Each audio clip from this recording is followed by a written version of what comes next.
They're off in Fort Erie.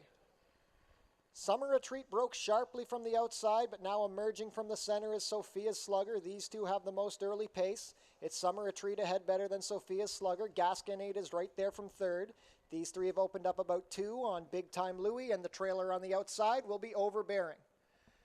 Into the turn they go. It's a duel up front. Summer Retreat ahead better than Sophia's Slugger on the rail. They went the opening quarter in 22-1.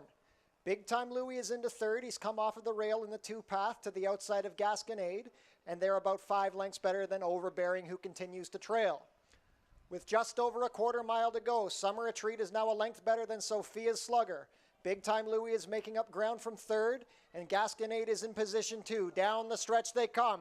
It is Summer Retreat on top. Out wide, Big Time Louie is finishing. Gasconade trying to split horses, and Sophia's Slugger running a good one along the rail, but Summer Retreat is getting away from them. He's up by about 2.5. Sophia's Slugger holding second from Big Time Louie. Down to the wire, it is Summer Retreat. Summer Retreat wins by about 2. Sophia's Slugger, then it looked like Overbearing got up for third over Big Time Louie. 105-2.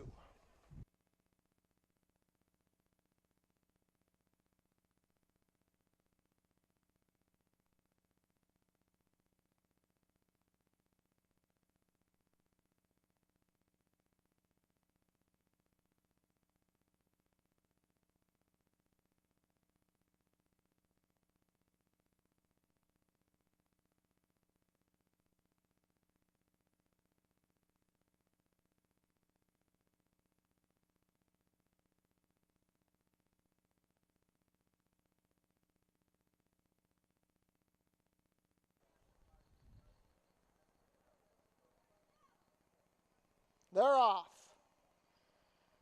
They got out well, showing speed on the rail. Crumlin Jet, Lapidary's also there, and rushing up between them is Vermont Holiday to go out and set the pace. It's Vermont Holiday. Lunatica takes off from the outside. She's into second over Lapidary and Crumlin Jet. Then it's a gap of 2 to Halton, and the trailer is Wicked Little Girl. Into the turn they go. Vermont Holiday has a half length on Lunatica. These two have opened up about 4 on Lapidary and Crumlin Jet. They went the opening quarter in 22-4. Trying to gain up the rail is Halton, and then it's well back to Wicked Little Girl. With a quarter of a mile to go, it's Vermont Holiday on top, but Lunatica is right there. They turn for home. Vermont Holiday at 3-5 has the lead, but Lunatica finishing nicely. Crumlin Jet is into third. Along the rail, fourth is Halton. With an eighth of a mile to go, it's Lunatica and Vermont Holiday dueling it out. Crumlin Jet trying to get going from third, but Lunatica takes the lead. Lunatica up by 1 over Vermont Holiday. Crumlin Jet into third, but the first-time starter, Lunatica, wins on debut. Vermont Holiday second, then Crumlin Jet and Halton, 1 minute and 1/5.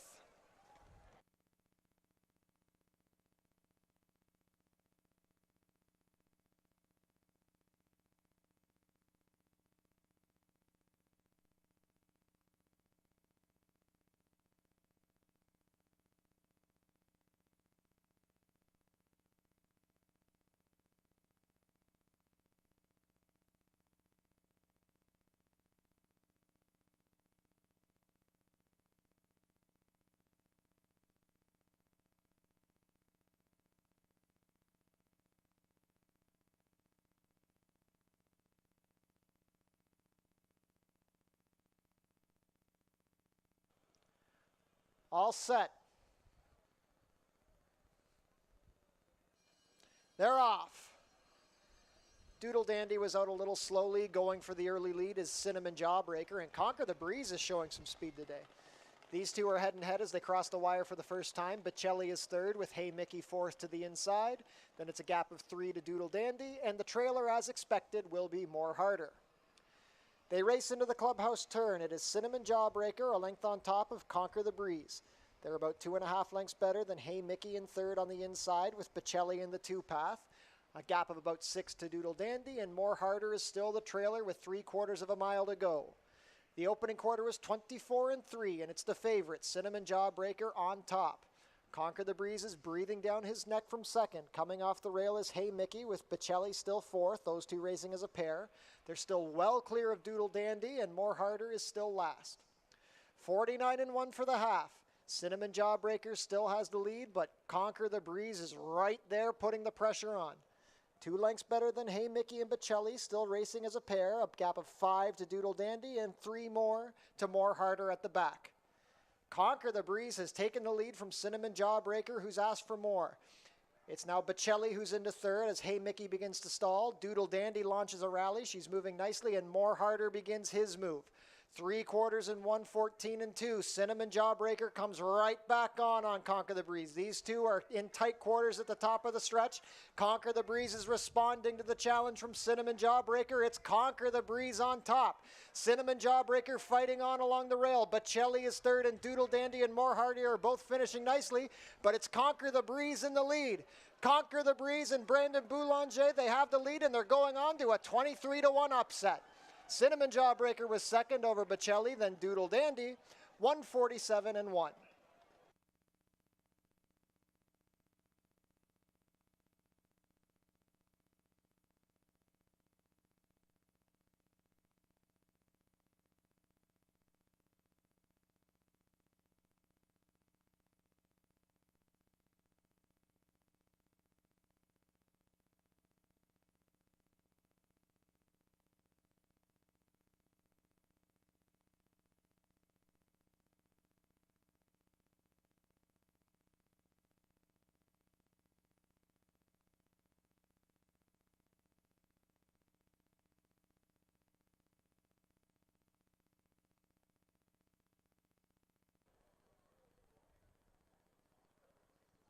They're off.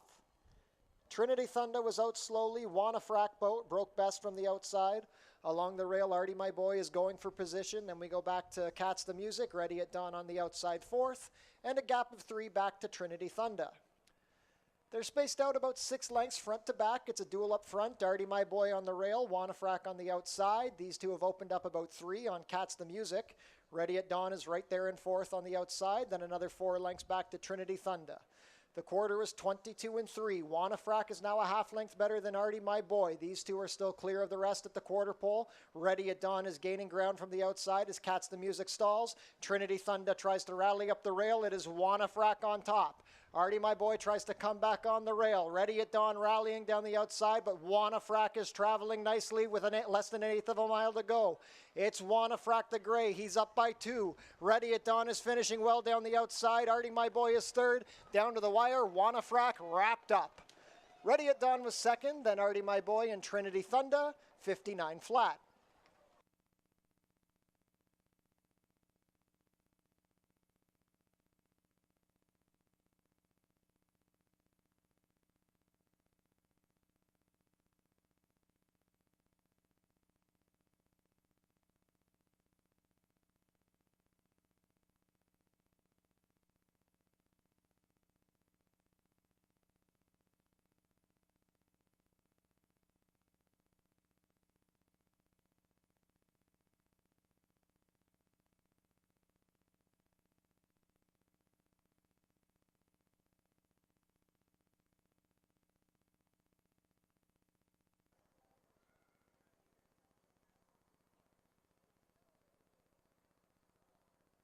They're off. Miss Surprise got out sharply from the outside. Rosie Jewel Dancer is also there, and rushing up the rail is Shanghai Kimmy. Fourth along the inside, JMR Bold Vision with Sub-Zero Plus to her outside. Then we go back to Martini Sue, and the early trailer is Miss T Blonde. Shanghai Kimmy has advanced up the inside to get a half-length lead over Miss Surprise. These two are 2.5 lengths better than Rosie Jewel Dancer, past a quarter in 22 and 3. Fourth on the inside, JMR Bold Vision with Sub-Zero Plus under a ride from fifth. 1 3/4 to Martini Sue, and the trailer is still Miss T Blonde. Quarter of a mile to go. Shanghai Kimmy is shaken clear of Miss Surprise, who's under asking from Mascara. Third is Rosie Jewel Dancer at the top of the stretch, and JMR Bold Vision continues to scrape the paint, but it is Shanghai Kimmy who's opened up 3. Shanghai Kimmy is well clear with 1/8 of a mile to go. Miss Surprise is trying to hold second off of Miss T Blonde. And then Rosie Jewel Dancer within the final 16th of a mile, though. Shanghai Kimmy is going to make it 3 in a row. Shanghai Kimmy wins. Miss T Blonde was up for second. Close for third. It looked like Martini Sue came running. 105 and 3.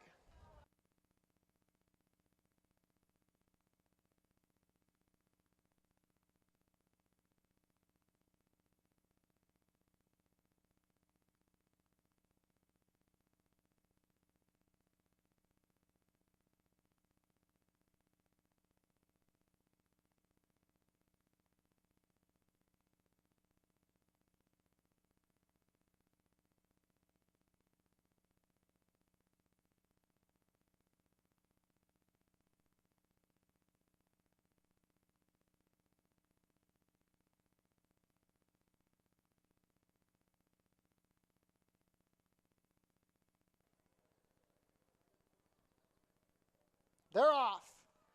They got out well. Sterling Ice sharply from the outside. Perfect Gentleman has the lead, and Big Band Benny is right there. It is Perfect Gentleman on the lead. Red Maple along the fence. Big Band Benny is there. Gizmo Flash into the far outside. Sterling Ice, eighth of a mile to go. Big Band Benny sticks ahead in front of Perfect Gentleman, who's fighting right back on. Perfect Gentleman has the lead. Red Maple coming on the inside down to the wire. It's Perfect Gentleman ahead better than Red Maple. Big Band Benny, and then it looked like Sterling Ice, 22-1.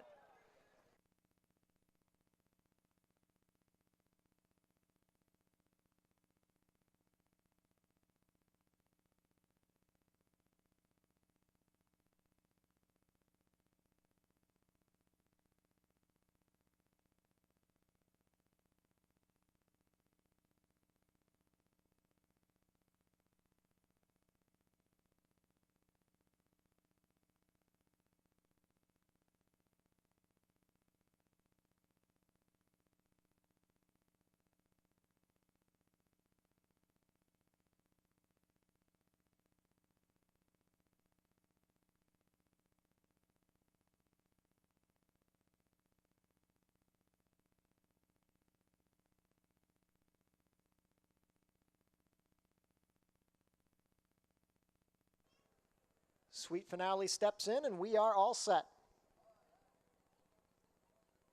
They're off. Seabet's Bow was out sharply. Loaded once more is showing up, and from the outside, Fun Cool is rushing up to the lead. They come out of the chute. It's going to be Fun Cool on top with Loaded once more second. Along the rail third is Sweet Finale. Then we have Seabet's Bow in fourth. 2 lengths back to Miss P's Bella. And the early trailer is going to be Got a Good Reason. Down the backstretch they go, and it's Fun Cool opening up. He's up by about 5. In second, Loaded once more with Sweet Finale third on the inside. They went the opening quarter in 22-3. Miss P's Bella is fourth. Seabet's Bow back to fifth on the outside, and Got a Good Reason continues to trail. 3/8 of a mile to go. It's Fun Cool letting loose on the lead. Loaded once more is in second under some assing. Sweet Finale is third, and then it's a gap of another 4 back to Miss P's Bella. 45-2 for the half. It's still Fun Cool on top. She's got a 1/4 of a mile left to go. She's going to have to hold off Loaded once more and Sweet Finale. Top of the stretch. Fun Cool still has the lead, but Loaded once more is finishing with a flurry down the outside. Loaded once more, and Emil Ramsamy range up and overtake Fun Cool. Sweet Finale is third, and Miss P's Bella is fourth, but it is now Loaded once more. Loaded once more is up by 2. She's getting stronger as they go. Fun Cool is tired. Loaded once more gets the job done. Seabet's Bow closed for second, and then up the rail for third was Miss P's Bella, 119-1.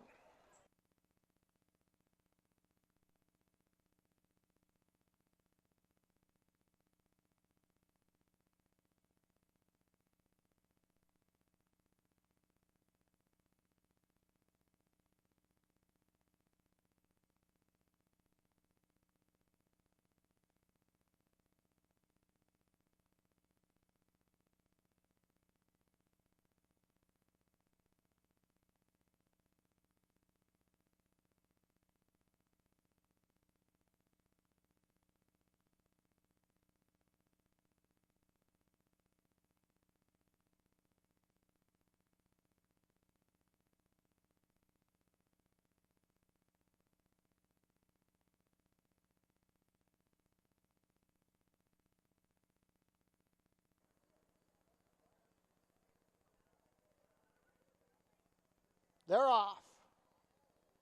Shoot for the Money was out a little slowly. Gus's Gamble shows the most early speed. Let's Say This is right there to his outside. They come out of the chute. It's Gus's Gamble on top with Let's Say This sitting second. Shoot for the Money is into third. Fourth on the outside is High Reserve. Then we have Black Sun on the rail. And it's a gap of 5 back to Rushing River, who trails the field. Midway down the backstretch, it's Gus's Gamble, 1.5 lengths on top of Let's Say This. They went the opening quarter in 22-2. The top 2 have about a 3-length gap on Black Sun, who's up into third. Shoot for the Money between horses with High Reserve on the outside. And then it's another 5 back to Rushing River. With 3/8 of a mile to go, Gus's Gamble has led from the onset. Let's Say This is still tracking from second as Black Sun begins to gain ground. Black Sun is 4 lengths better than Shoot from the Money, who's stalling. High Reserve along the rail, and Rushing River continues to trail. The half was 46 flat. It's still Gus's gamble. Black Sun swings to the outside to make his bid. Let's say this is still there in second. Gus's gamble trying to hold off a fast closing Black Sun midway down the stretch. It's Gus's gamble and Black Sun. It's down to these two. Gus's gamble on the inside. Black Sun is stalling on the outside. He needs to do better to catch up to Gus's gamble. In the final 70 yards, Gus's gamble's there. Black Sun trying to make a last-minute surge. It's a photo. Photo between Black Sun and Gus's gamble. Let's say this was third, then high reserve. 119 and 1.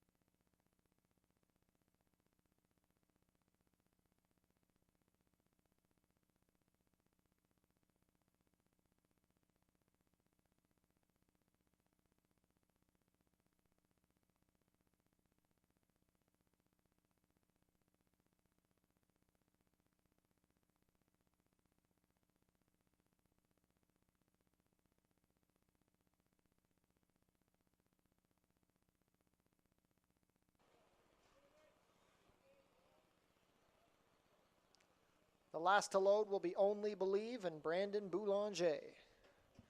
We're all set for the nightcap. They're off. Fleeka got out a little slowly. Seeds of Grandeur has asked for early speed, as is My Last Dream along the rail. Also showing up is She Ain't No Joke, Only Believe, and Princess Lavender. They're 5 across the track as they go into the opening turn. These 5 have opened up about 4 on Smart Irene, and Fleeka's at the back. Midway around the opening turn, there's still 4 across the track. My Last Dream, the rail. She Ain't No Joke and Only Believe in the middle, and on the outside is Princess Lavender. Seeds of Grandeur took back to get a nice spot in 5th, 2 lengths off the dueling quartet. Then it's another 5 back to Smart Irene and Fleeka. The opening quarter was 23 and 2. It's contested, and it is fast. She Ain't No Joke is now ahead in front of Only Believe. Princess Lavender 3 wide pressing. My Last Dream takes back into 4th, 3 lengths better than Seeds of Grandeur, who's angled well off of the rail. Fleeka tries to begin rallying up the fence, and the trailer is now Smart Irene. The half was 47 and 4. She Ain't No Joke is now a length on top. Only Believe is still second, Princess Lavender third. Fleeka is making up good ground past a tired My Last Dream. Seeds of Grandeur is out 4 wide, and Smart Irene trails. Midway round the turn, it is She Ain't No Joke, led from the onset, but Fleeka has traveled nicely into contention. Fleeka starts to put the pressure on as they race towards the quarter pole. These two have opened up about 5 on Only Believe, who's tired. Seeds of Grandeur begins to rally, and on the fence is Princess Lavender. Top of the stretch, Fleeka has easily overtaken She Ain't No Joke. She had a lot of pace to run at, and she's taking advantage of it. It is Fleeka up by 2. She Ain't No Joke trying to hold second. She's got about 5 lengths better than Seeds of Grandeur, who's into third, and then Smart Irene. But in the final 1/8 of a mile, Fleeka. Fleeka is much the best here. Had a great trip and took advantage. It's Fleeka winning by about 5. She Ain't No Joke second, then Seeds of Grandeur, Smart Irene, and Only Believe completes the high 5. 148 and 1.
Ladies and gentlemen, welcome to Fort Erie Racetrack on a lovely Tuesday afternoon. We had a bit of overnight rain, but it's been a nice morning and afternoon, so we're going to be on the turf today.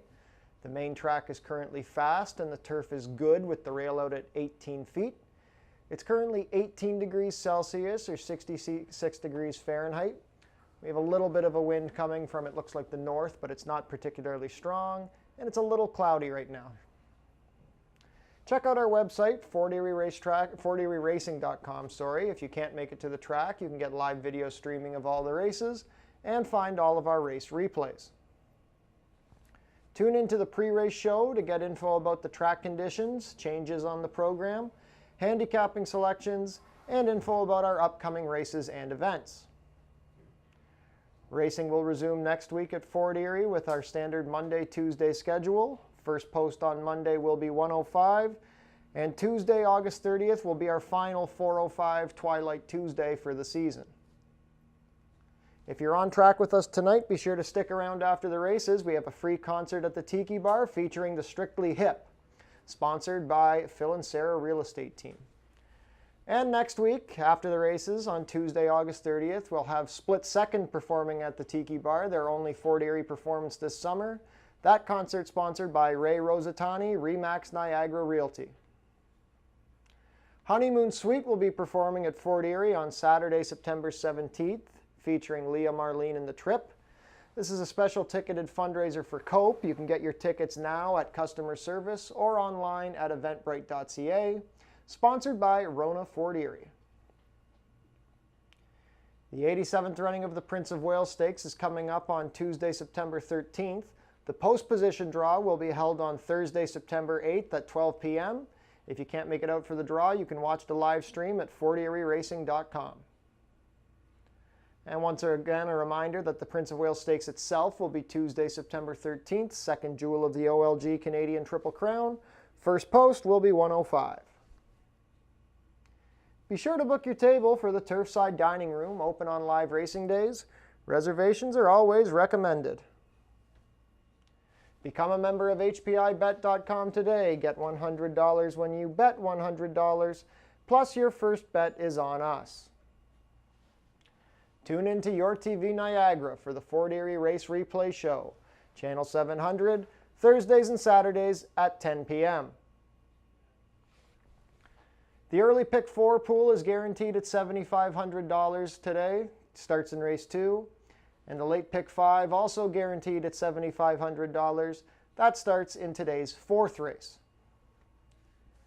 Jackpot High 5 carryover is growing. It's offered in today's 8th race. Carryover amount $10,412.64.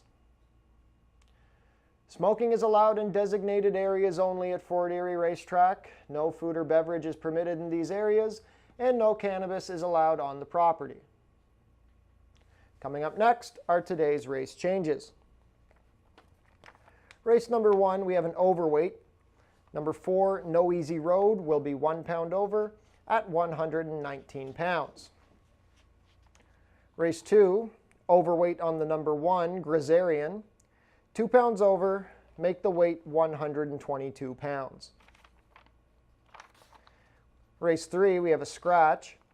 Vet scratch, the number 3, Skills Test. Race 4, Vet scratch the number 1, Big Boy Benny. Take out the 1. We have a rider change on number 2, Mr. Commish. Make the rider Jeffrey Alderson. He will be 2 pounds over at 120 pounds. Overweight on the number 3, Choice Player. 2 pounds over, 120 pounds. Overweight on the number 4, Section 10. 2 pounds over, 110 pounds. Vet scratch the number 7, Best and Final. Take out the 7. And steward scratch the main track onlys, number 9, Sligo Calling, and number 10, Innuendo. Race 5, overweight on number 3, Loaded Secret, 1 pound over at 119 pounds. And an overweight on the 7, Dreaming of Janie, 2 pounds over, 120 pounds. Race 6, overweight on the number 7, SEAL Team 2, 3 pounds over. The weight is now 120 pounds. In race 7, steward scratch the main track only, number 9, Flawless Pink. Race 8, steward scratch the number 3, Gold Venture. Take out the 3. Overweight on the number 4, Striking Moon, 1 pound over at 121 pounds. Steward scratch the number 5, Pretty Rachel. Overweight on the number 6, Make No Mistake, 5 pounds over at 120 pounds. We have a rider change on the number 10, Tomato Bill. The new rider will be Christopher Husbands. Steward scratch the number 11, Alacritus. And an overweight on the 12, Strong Ending, 2 pounds over at 122 pounds. So much nicer conditions today at Fort Erie than our sloppy track yesterday. We are fast and good on the turf, some very competitive races. I'm very much looking forward to the nightcap today. Let's take a look at our picks for today's card of racing. Race 1 is a maiden claiming race, 3-year-olds and up, 6,250 down to 6,000, going 5 1/2 furlongs. Field of 6 here. My selections are 3, 5, and 2. Number 3, Omenia, was in a sloppy track last week and finished a well-beaten 4th for 8,000. Now takes another drop in for 6,250. Should be happy to get back onto the fast surface. He had 2 good races against Maiden Special Weight Company in his first 2 tries at Fort Erie. I think with the drop and the return to a fast track, Omenia should be a serious contender. Number 5, Core, drops in for 6,250. He's been a beaten favorite at less than even money in his last 3 starts. Notorious seconditis here. He has 5 seconds and 9 tries this year. However, again, he's racing well. You cannot totally eliminate him from the discussion. And then number 2, J&B in Crumlin. He's very lightly raced. He's making just his 4th career start here. He was a very distant 3rd against Maiden Special Weight Company on July 26th, 5 lengths behind Omenia. Gets the drop, and he might be a little fresher than Omenia since he hasn't raced since July 26th. Race 2, claiming race for fillies and mares, 3-year-olds and up, which have never won 2 races, 6,250 down to 6,000. And we're going to go 6 1/2 furlongs here. My selections are 3, 2, and 1. Number 3, Don't Call Me Sweetie. Caught a pretty soft group of maiden boys last week for $4,000. Showed early speed and drew off comfortably to win by 4. Took to the dirt nicely. Isn't in too tough here. There's a little bit of speed on the outside, but she may be the quickest of the quick. If she makes the early lead, Don't Call Me Sweetie might be able to go wire to wire again. Number 2, Honey Girl. Made a good rally to be 3rd on August 9th behind Ready to Rumble and Speedy Fire. Rises up in value a little bit. I don't think that's necessarily the best, but this isn't the toughest group ever. If Honey Girl gets some pace to run at, she should be in for another check. And then number 1, Grisarian, showed nothing in a 2-turn turf race on August 1st. Her couple of allowance races to start off the year weren't too bad. They were well beaten, but she was facing better horses. Dance to the Beach, Natasha's Business. Grisarian should find herself much more at home with this kind of company. Race 3 is a claiming race for 3-year-olds and up, which have not won a race this year or which have never won 4 races. 6,250 down to 6,000. We're going to go 6 furlongs on the main track. Scratch the number 3. My selections here are 6, 5, and 2. Number 6, Captain Sydney. He hasn't won in a couple years. And his last couple races haven't been great. However, his last race was a 2-turn turf race on August 2nd, and he was only beaten less than 3 lengths there, despite finishing 6th. He is a pretty decent dirt sprinter. He's just a little wind shy now, but at a good price, I think this 9-year-old veteran is worth a look. Number 5, Hard and Sweet, made his first start of the year on August 9th, finished an okay third behind Sophia's Slugger, who's in very good form this year. Nothing wrong with that effort off the layoff. Hard and Sweet is probably one of the main contenders in his second start off the layoff. Might be the one to beat if Be Very, Very Quiet does not fire. And then in for third, I'm going to put the number 2, Loquacious. He's a deep closer who's been racing well this year, aside from his one effort on July 17th. His other races have been quite good. He just needs pace to run at, but even if he doesn't get it, you know he will be finishing on for some sort of share. Race 4 is a maiden claimer for 3-year-olds and up. Going a claiming price of $62.50 down to $6, and we're on the turf for this one. We're going about 1 mile. Couple of scratches, the 1 and the 7. My selections here are 3, 8, and 6. Number 3, Choice Players, a bit of a long shot, coming down from Woodbine and moving into the Danny Wills barn. Their horses have been racing quite well this summer here at Fort Erie. Choice Player's been beaten quite well in all of his recent Tapeta races at Woodbine, but he's handled the longer distances well enough. If he takes to the turf, he should be at home with this kind of company. Number 8, Go-Go Gabriel, benefits from the couple of scratches here. He gets a bit of a better position to work with. Raced very well in his turf debut on July 25th, rallied from the back and only missed by a half length.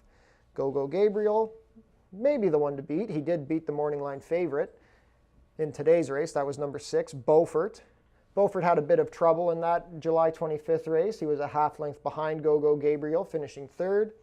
6-year-old Gelding is making just his 3rd career start here, so he is definitely logical and could continue to improve. Race 5 is a maiden allowance race for fillies and mares 3-year-olds and up. We're going to go 6 furlongs on the main track. Field of 8 going here. My selections are 3, 1, and 8.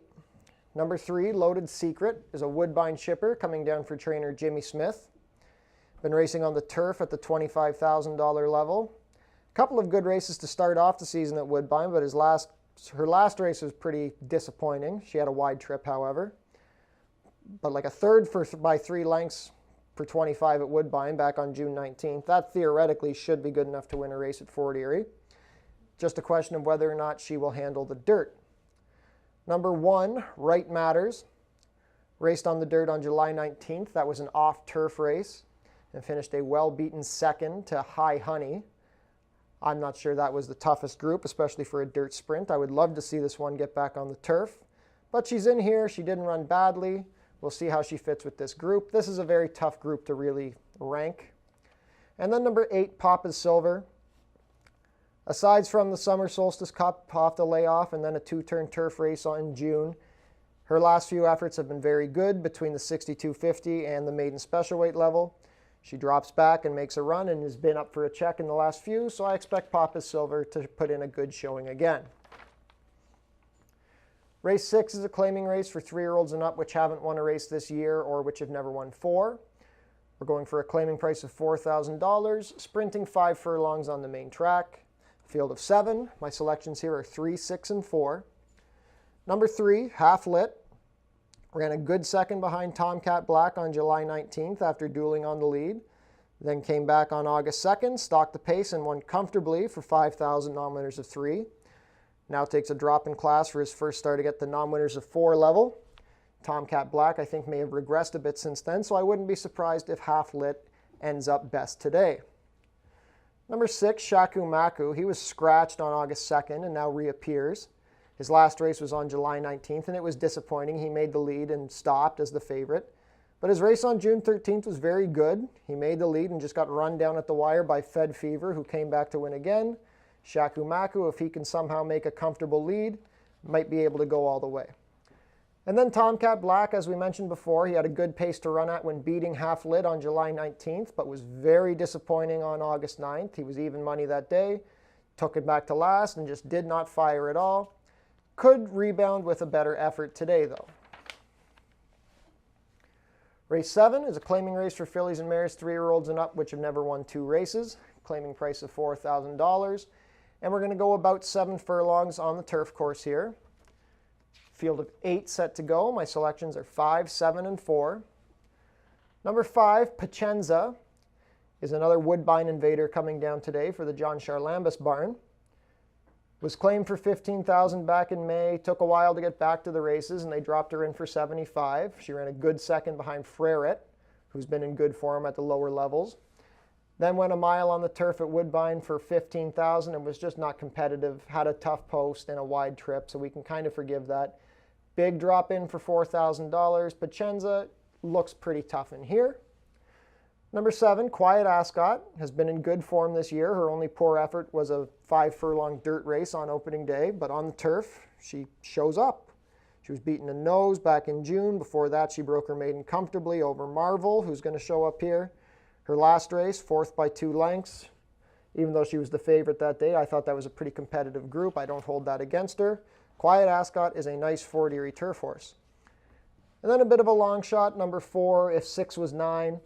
Kicked off her season on June 27th. Did not fire at all as the favorite, but is clearly capable of better. Has good races on the Woodbine turf in the past. I think If 6 Was 9 could wake up here in her second start of the season.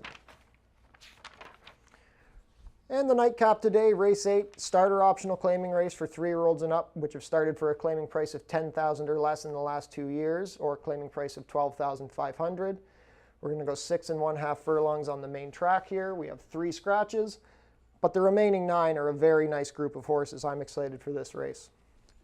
Number 4, Striking Moon, 1 for 1 on the dirt. He won an 8 starter on June 27th, rallying to beat a nice horse in Ace Destroyer. His form this year is great. He was claimed for $10,000 by the Jeff Voice barn, and they've done good things with him. Ran a good third in an allowance here. Went up to Woodbine last time and won for $25,000, but got disqualified for hitting another horse with the whip. But Striking Moon, he has speed, he has class. I think he's the one to beat. Number 8, Chasing Vinny. You won't get the 12-1 morning line quote on him, especially now with some scratches. But Chasing Vinny made a nice run on August 2nd to be second behind Dilettante. That was a nice shipper for the Elliott Sullivan barn. He's been in good form. He's running good races against horses like Strong Ending, who's also showing up here. His only bad race was a turf race at Woodbine. We're in against a tough group where he had a tough trip. Chasing Vinny, definitely a contender here. And then for third, I'm going to go with Wings of Victory. Won his only start of the year on July 19th in a non-winners of 2 allowance race, going 2 turns on the dirt. Decimated those horses, first start with blinkers. He's out of condition here racing against these starter allowance types, but if he can duplicate that kind of effort against these, Wings of Victory could be a nice horse to watch out for in the future. So that's a look at our 8-race card today. Some very nice races coming up today. Good luck to everybody joining us. 17 minutes to post for the first.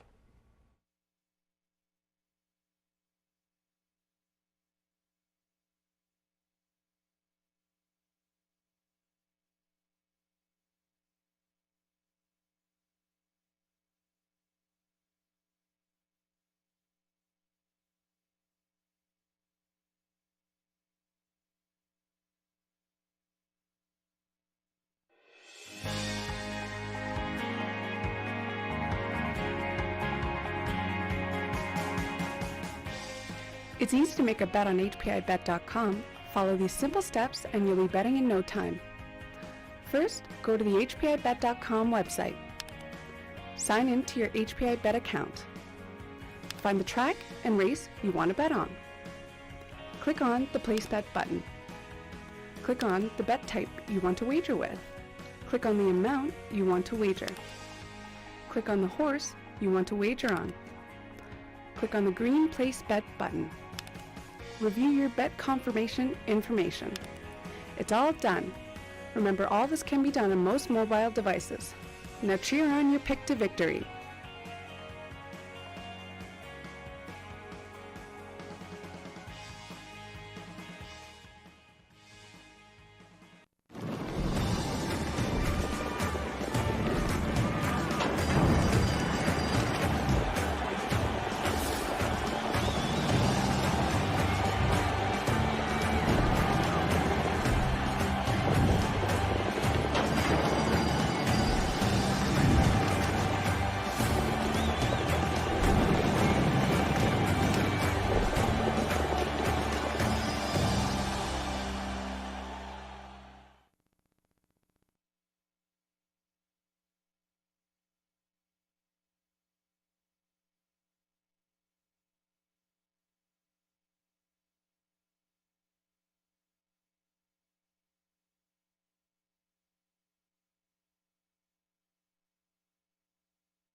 Horses are making their way on track for today's first race.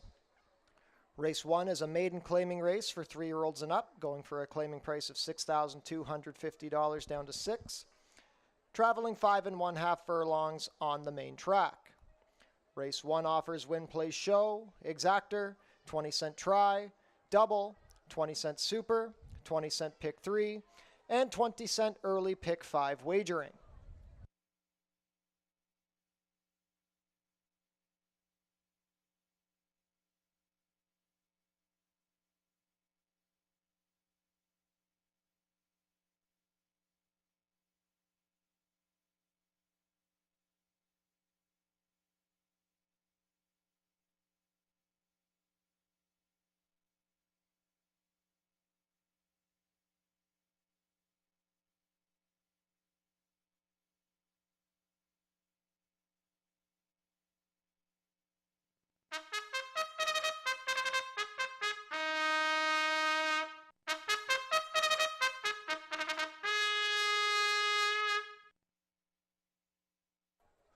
Leading off the post parade, number 1, Silver Signature. Pierre Mailhot rides for trainer Richard Davis and owner Karen Palmer. 2 is J&B in Crumlin. Melanie Pinto has the call for trainer Julie Mathis and owner David Mathis.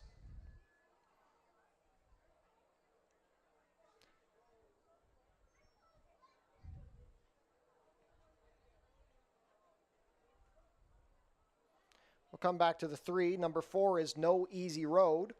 Chris Husband's in the saddle for trainer Joe Humber and owner Joy Elkins. 5 is Core. Kirk Johnson rides for trainer Dale Powell, who owns in partnership with Anthony Powell. 6 is Sea by the Sea. Mark Lee Buchanan in the saddle for trainer Roy Augustino and owner Cyril Samek. And on screen now is number 3, Omenia. Juan Crawford rides for owner-trainer Al Bird. 4 minutes to post for race 1. Early pick 5 wagering starts here.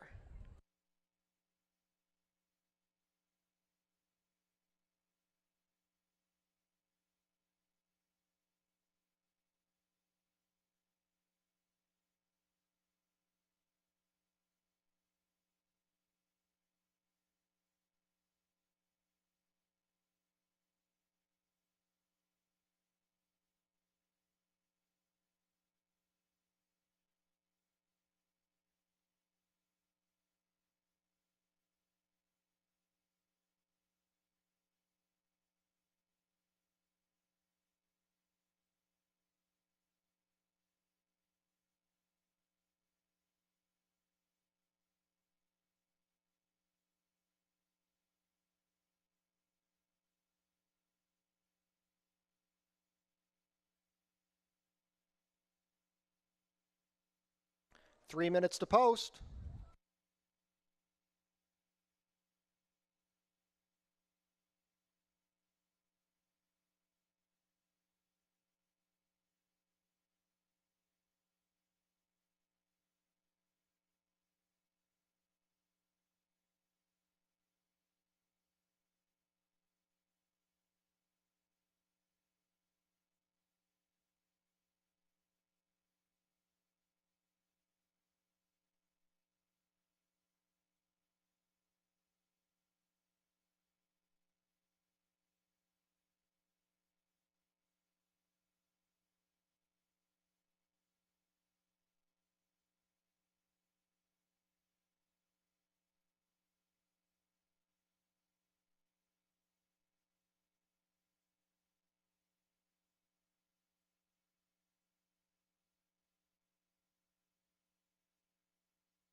Two minutes to post.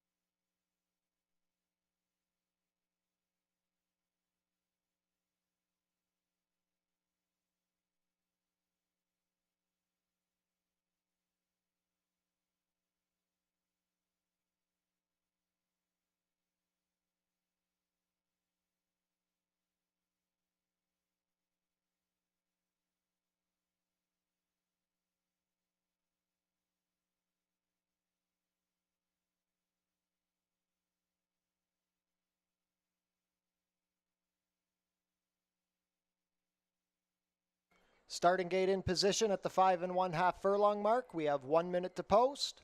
1 minute for the early pick 5.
Field for race 1 is behind the starting gate. It is now post time. 6 to 5 favorite is number 5, Core. Not the first time this horse has been favorite at a short price. The first to go up will be Silver Signature with Pierre Mailhot. Gate 2 is the gray, J&B and Crumlin with Melanie Pinto. Omegna and Juan Crawford. No Easy Road with Chris Husbands to gate 4. Core bet down to 3 to 5. Kirk Johnson aboard. Goes to gate 5. And last up will be Sea by the Sea with Mark Lee Buchanan. All set.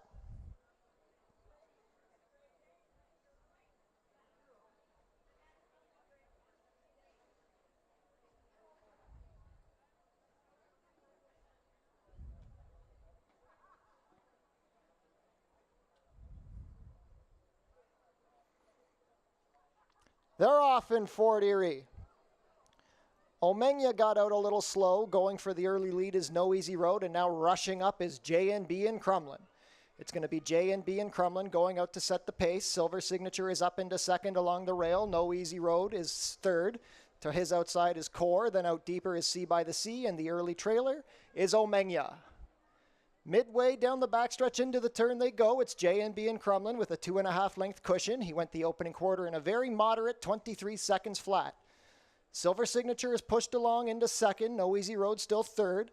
Core and Sea by the Sea races a pair, and the trailer is still Omegna. With just over a quarter of a mile to go, J&B and Crumlin still maintains control. Silver Signature comes off the fence to make a bid. No Easy Road is still third. Sea by the Sea is stalling, and trying to rally from the back is Core. They're just over an eighth of a mile to go. The half was 47 flat. J&B and Crumlin has had everything his own way. He just needs to finish the job. Silver Signature trying to come from second, but it doesn't look like he's doing enough. They come down to the wire. J&B and Crumlin broke sharp, and he's going to hold on. J&B and Crumlin holds off Silver Signature. Then No Easy Road, a photo for fourth, 106 and 2.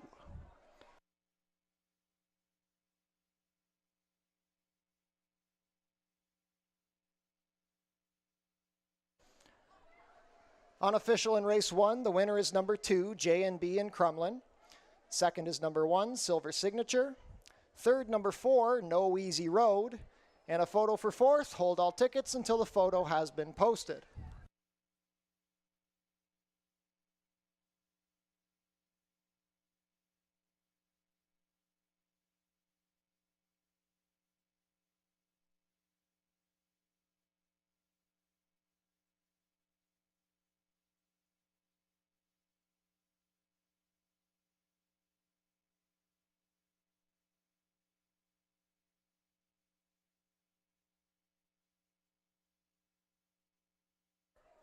In the fourth place photo, it was number 6, Sea by the Sea. So your unofficial race 1 order is 2146.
And now returning to the race one, to the winner's circle, the unofficial race 1 winner, number 2, JNB in Crumlin. JNB in Crumlin is a 3-year-old Greyer Roan gelding by Big Screen out of Oystons. Bred in Ontario by Irene McClellan. Ridden to victory today by Melanie Pinto for trainer Julie Mathis and owner David Mathis. First lifetime win in 4 tries for JNB in Crumlin. The gray covered the 5 1/2 furlongs in 106 and 2.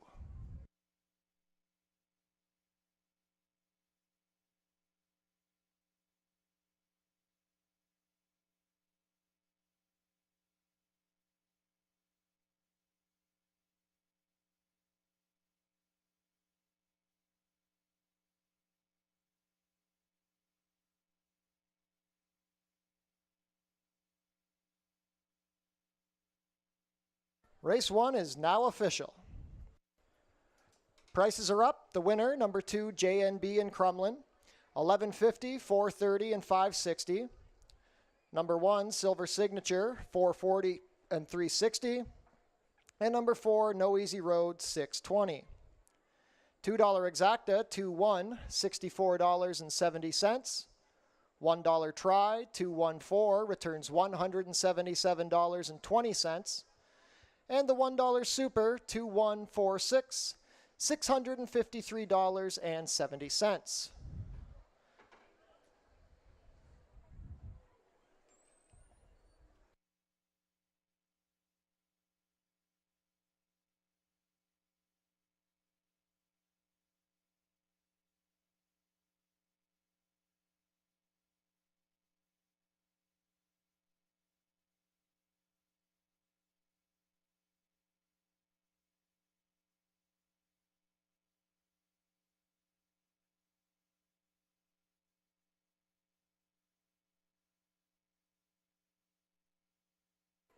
And racing fans, on screen now is the 4th place photo for race number 1. Number 6, Sea by the Sea, just down over the 3, Omega.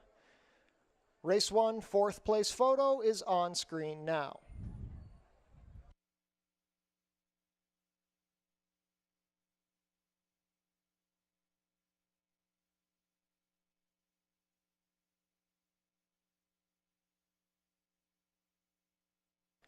Be sure to book your table for the Turfside Dining Room, open on all live racing days. Reservations are strongly recommended. Changes for the upcoming second race. We just have an overweight on the number 1, Griserian. 2 pounds overweight, correct the weight to 122 pounds.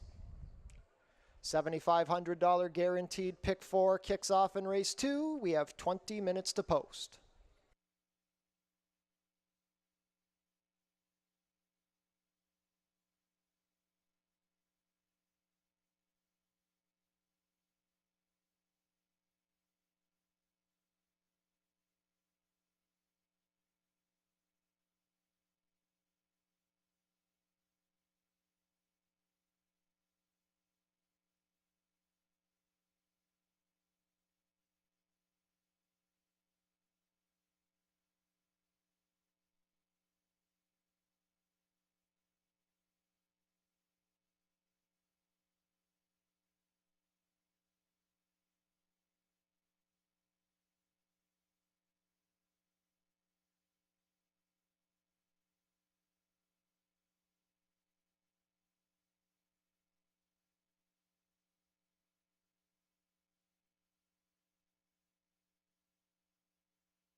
Ladies and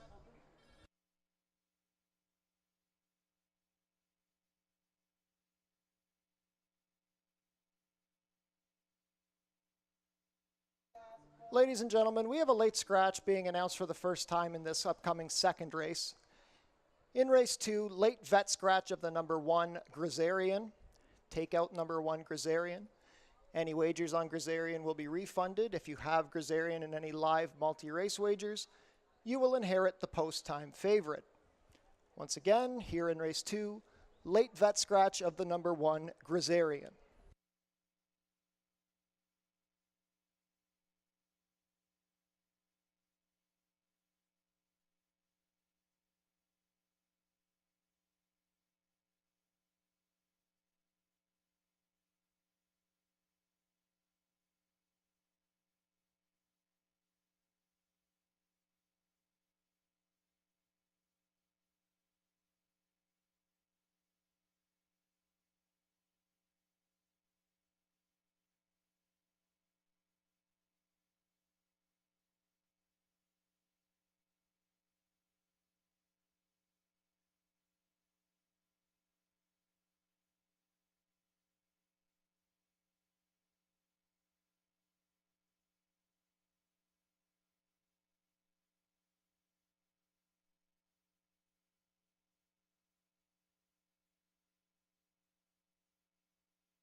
Field for race 2 is making their way onto the track. Race 2 is a claiming race for fillies and mares 3-year-olds and up, which have never won 2 races.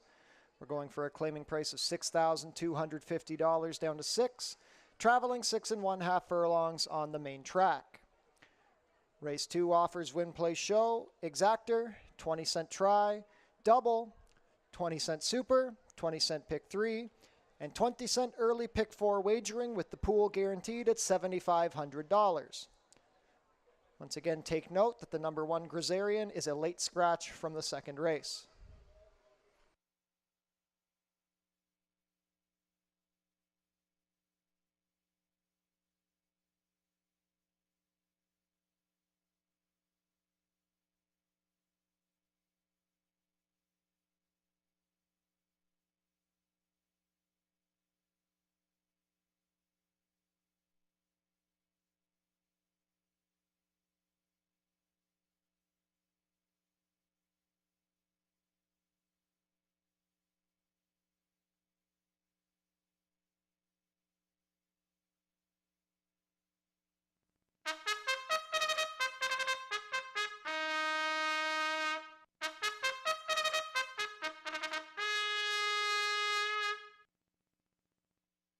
Race 2 post parade, scratch the 1, number 2 is Honey Girl.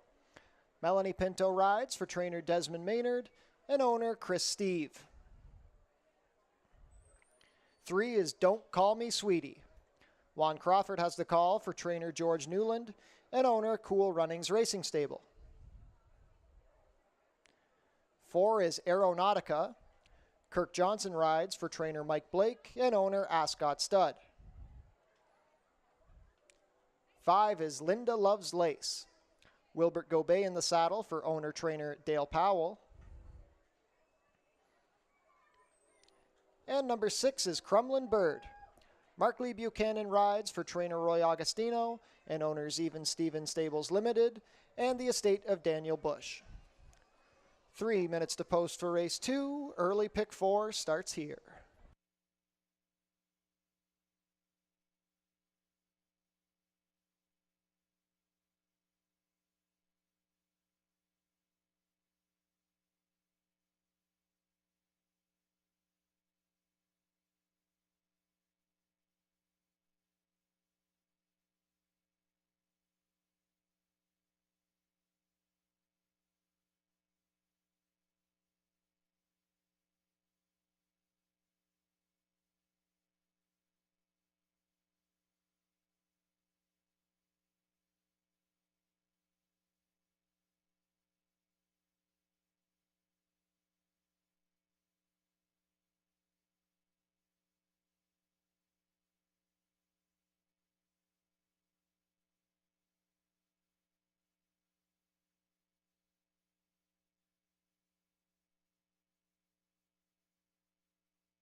Two minutes, just 2 minutes to post.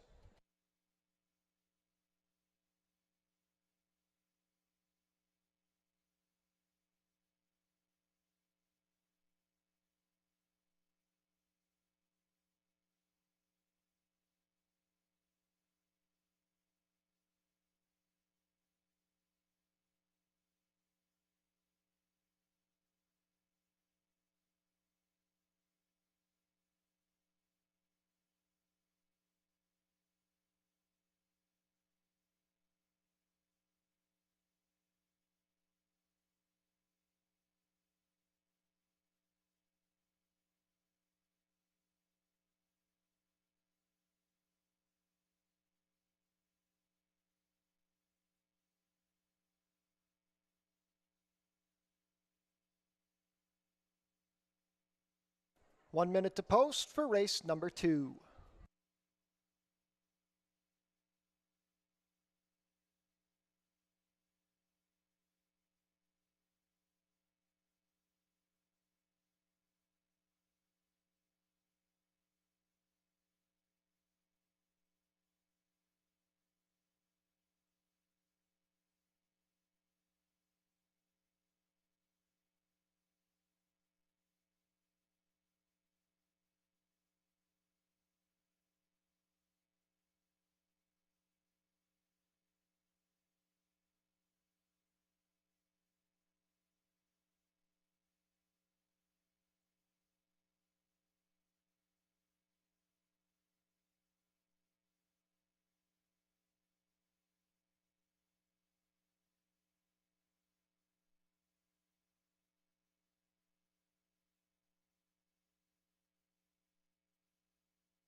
Field for race 2 is heading into the chute towards the gate.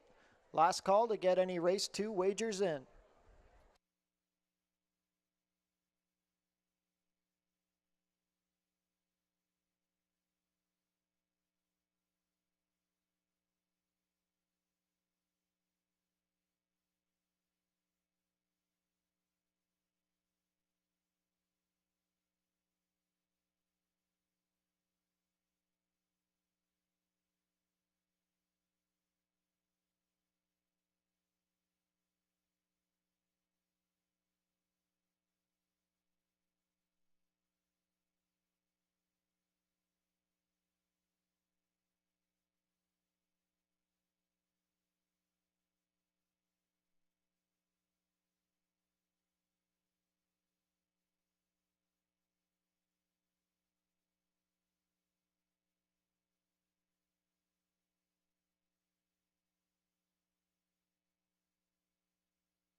Field for race 2 is heading behind the starting gate.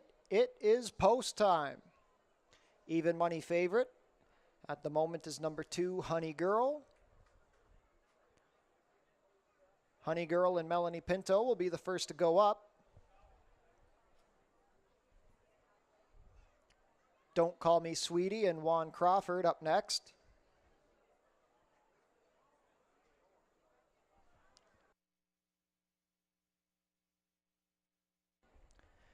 Aeronautica with Kirk Johnson.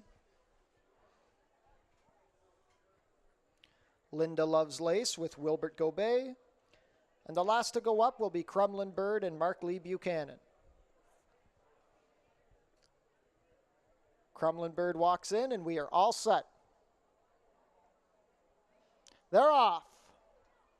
Honey Girl broke very sharply, also showing up as Don't Call Me Sweetie, and from the far outside, Crumlin Bird. Now Aeronautica splits horses, and Linda Loves Lace is right there. They come out of the chute. It's Crumlin Bird ahead on top of Aeronautica. Don't Call Me Sweetie lands in a stalking spot from third, 1.5 lengths behind the leaders. Then it's 2.5 to Linda Loves Lace, and the trailer is Honey Girl. Down the backstretch they go. It's a duel up front. On top, it is Aeronautica and Crumlin Bird going the opening quarter in 23 flat. Don't Call Me Sweetie is watching from third, 2.5 lengths better than Linda Loves Lace, and then another 3 to the trailer, Honey Girl. Just over 3/8 of a mile to go. Crumlin Bird is a half length better than Aeronautica. Don't Call Me Sweetie swings to the outside to launch a bid. She's into second. Linda Loves Lace is fourth. Asked for a little more under the whip, and then it's another 5 back to Honey Girl. The half was 47 flat. Don't Call Me Sweetie ranges up to the outside of Crumlin Bird and now sticks her head in front at the top of the stretch. Aeronautica trying to hold third along the rail. Linda Loves Lace is out deep, and now Honey Girl catches the pack. She's finishing nicely. It's Don't Call Me Sweetie on top. She has a 2-length cushion, but Honey Girl is coming nicely down the outside. Don't Call Me Sweetie trying to hold, but here comes Honey Girl. Honey Girl makes the lead at the 70-yard pole, and Honey Girl, she wins the second. Don't Call Me Sweetie was second, then Linda Loves Lace and Crumlin Bird in 1:20 and 2.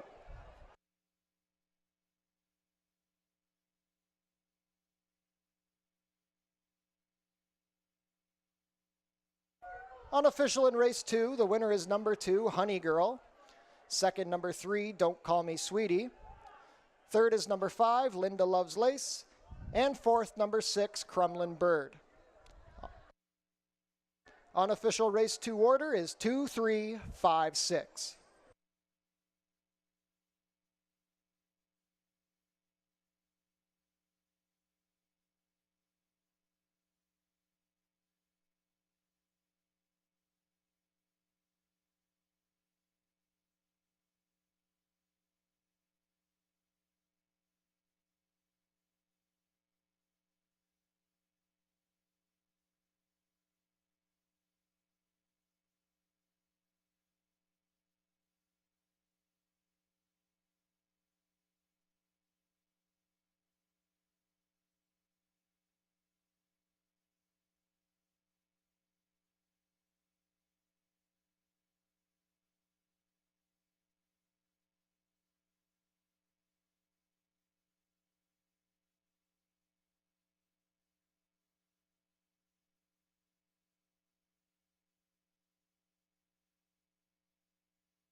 And now returning to the winner's circle, the unofficial race 2 winner, number 2, Honey Girl. Honey Girl is a 5-year-old dark bay or brown mare by Shanghai Bobby out of Mrs. Bean. Bred in Kentucky by Mockmer Hall. Fort Erie leading rider Melanie Pinto secures the early double. Honey Girl trained by Desmond Maynard for owner Chris Steve. Second lifetime win in 25 tries for Honey Girl. She goes last to first, completing the 6 1/2 furlongs in 1:20 and 2.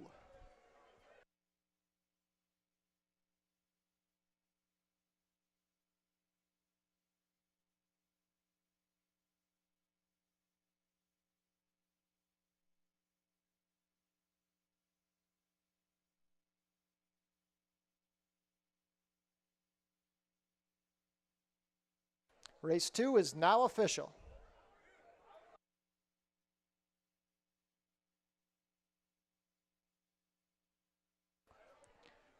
Prices are up. The winner, number 2, Honey Girl, $490, $280, and $210. Number 3, Don't Call Me Sweetie, $430 and $280. And number 5, Linda Loves Lace, $3. $2 exacta, $2.3, $15.10. $1 try, $2.35, $26.30. $1 super, $2.356, $52.20. The $2 double, $2.2, $38 even. And the consolation double with the late scratch of the number 1, $11.30. Race 3 is coming up next in 21 minutes.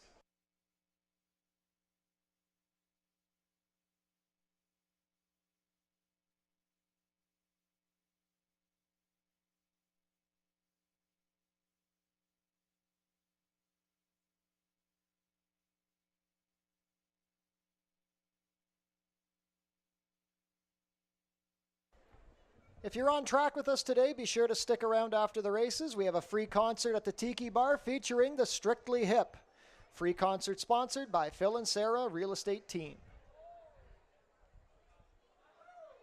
Changes for the upcoming third race. Vet scratch the number 3 skills test. Take out the 3. We have 20 minutes to post for race number 3.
Horses are making their way on track for today's third race. Race 3 is a claiming race for 3-year-olds and up which have not won a race this year or which have never won 4 races. Claiming price of $6,250 down to $6,000. Traveling 6 furlongs on the main track. Race 3 offers win, play, show, exactor, 20-cent try, double, 20-cent super, and 20-cent pick 3 wagering.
Post parade for race 3, number 1 is AI Initiative.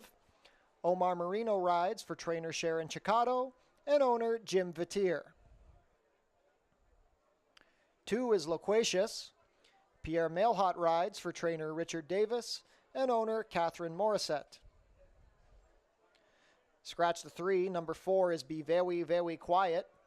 Juan Crawford in the saddle for trainer Jeff Voice and owner Robin Voice. 5 is Hard and Sweet. Chris Husbands rides for trainer Elliot Sullivan and owner Bruno Chickadans. And number 6 is Captain Sydney. Melanie Pinto rides for owner-trainer Doug Carter. 4 minutes to post for the third.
Two minutes to post.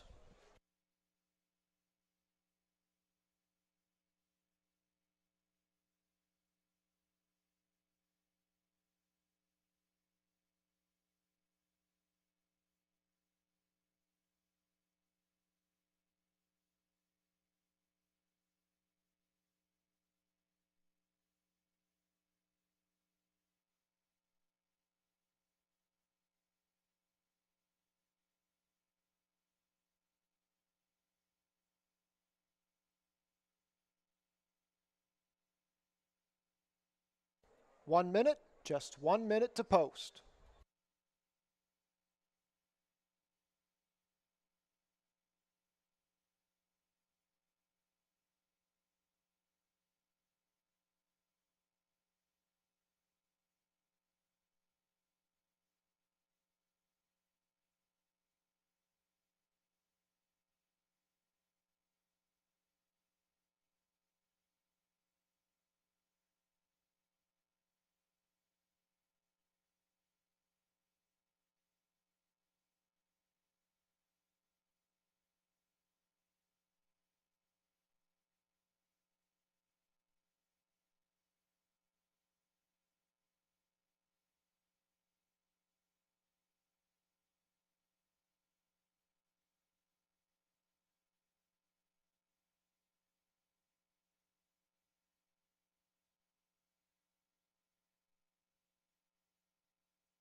Starting gate about to take position at the 6 furlong mark. You don't have much time left to get any of your race 3 wagers in.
Race 3 field is behind the starting gate. It is post time. Favorite at 3-2 as they begin loading is number 4, Be Very, Very Quiet. First to load is going to be Loquacious with Pierre Mailhot. Be Very, Very Quiet and Juan Crawford up next.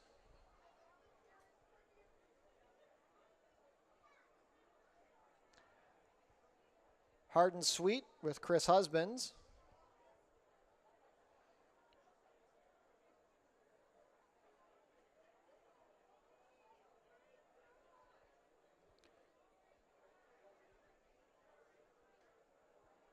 We've got Hard and Sweet in now. Captain Sydney and Melanie Pinto go to the outside.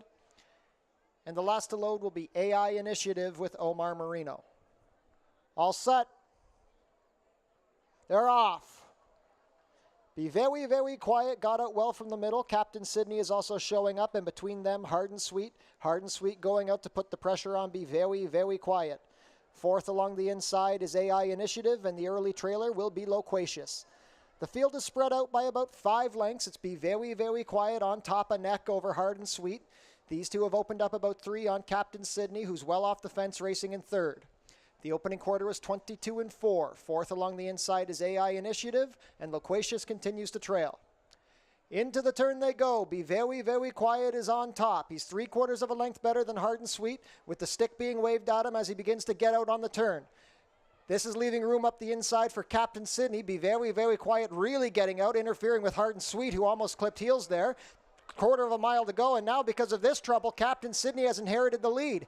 AI Initiative has slipped up into contention along the rail. Loquacious is between them. Hard and Sweet trying to re-break. 1/8 of a mile to go. It is Captain Sydney on top. AI Initiative on the rail. Loquacious between them. These three. Captain Sydney trying to hold. He's a half length better than Loquacious, who's finishing well, but Melanie Pinto is going to sweep the early pick 3.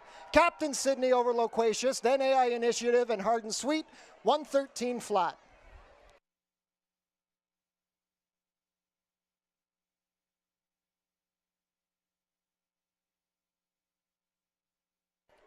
Unofficial in race 3, the winner is number 6, Captain Sydney.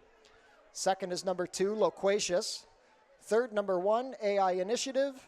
And fourth, number 5, Hard and Sweet. Unofficial race 3 order is 6215.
Returning to the winner's circle, the unofficial race 3 winner, number 6, Captain Sydney. Captain Sydney is a 9-year-old bay gelding by Marchfield out of Astute Lady. Bred in Ontario by John Curtis and Gino Panza. Ridden to victory today by Melanie Pinto. That's a natural hat trick to kick off the day for owner-trainer Doug Carter. That's a 5th lifetime win in 37 tries for Captain Sydney, who covered the 6 furlongs in 1:13 flat.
Race 3 is official. Prices are up. The winner, number 6, Captain Sydney, returns $8.90, $4.40, and $3.70. Number 2, Loquacious, $5 and $3.70. And number 1, AI Initiative, $5.20. $2 Exacta, 6-2, returns $52.90. The $1 Try, 621, is $64.75. $1 Super, 6215, $94.95. $2 Double, 26, returns $41.40. And the $1 Pick 3, $91.30. Late Pick 5 wagering coming up in race 4, 18 minutes to post.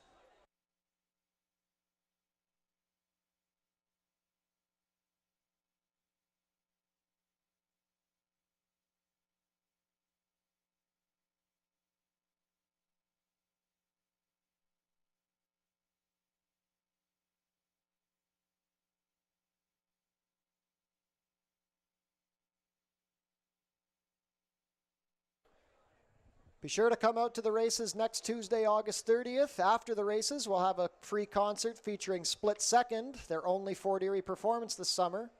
Concert sponsored by Ray Rosatani, Remax Niagara Realty. Changes for the upcoming 4th race. Vet scratch the number 1, Big Boy Benny. Rider change on the number 2, Mr. Kamish. Make the rider Jeffrey Alderson. He will be 2 pounds over at 120 pounds. Overweight on the number 3, Choice Player. 2 pounds over, now 120 pounds. Overweight on the number 4, Section 10. 2 pounds over, now 110 pounds. Vet scratch the number 7, Best and Final. And Stewart scratch the main track onlys, 9 and 10, Sligo Calling and Innuendo.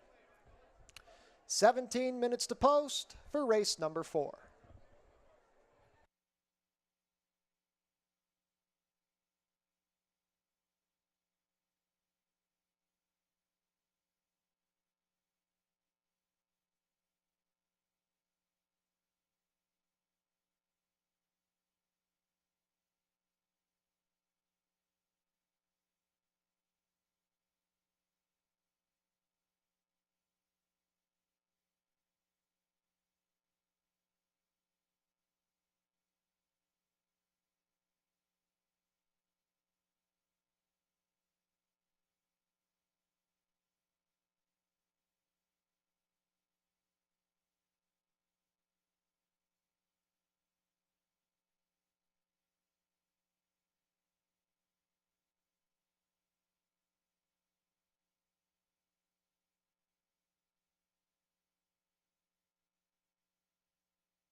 Horses are making their way on track for today's fourth race.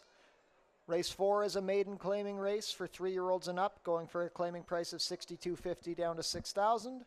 We're going to travel about 1 mile over the turf course.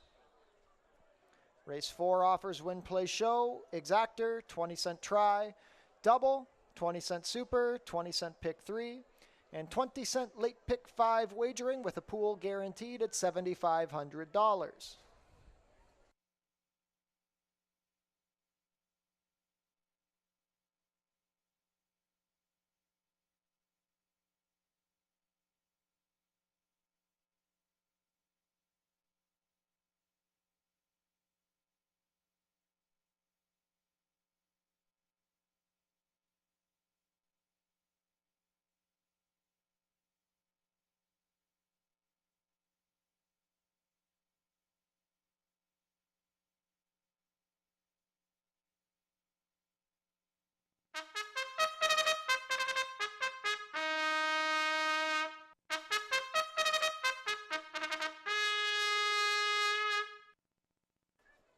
Race 4 post parade, scratch the 1. Number 2 is Mr. Commish. Jeffrey Alderson picks up the mount for trainer Sylvain Pion, and owners Beat the Feet Racing Stable B. 3 is Choice Player.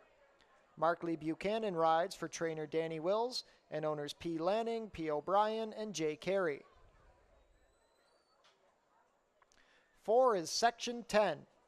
Amanda Vandermerch has the call for trainer Desmond Maynard and owner P413 Racing. Number 5 is Dynamic Mission. Melanie Pinto in the saddle for trainer Claudia Rabstein and owner David Tomlinson. 6 is Beaufort. Chris Husbands rides for trainer Kevin Buttigieg and owner Curramore Farm. Scratch the 7. Number 8 is Go Go Gabriel.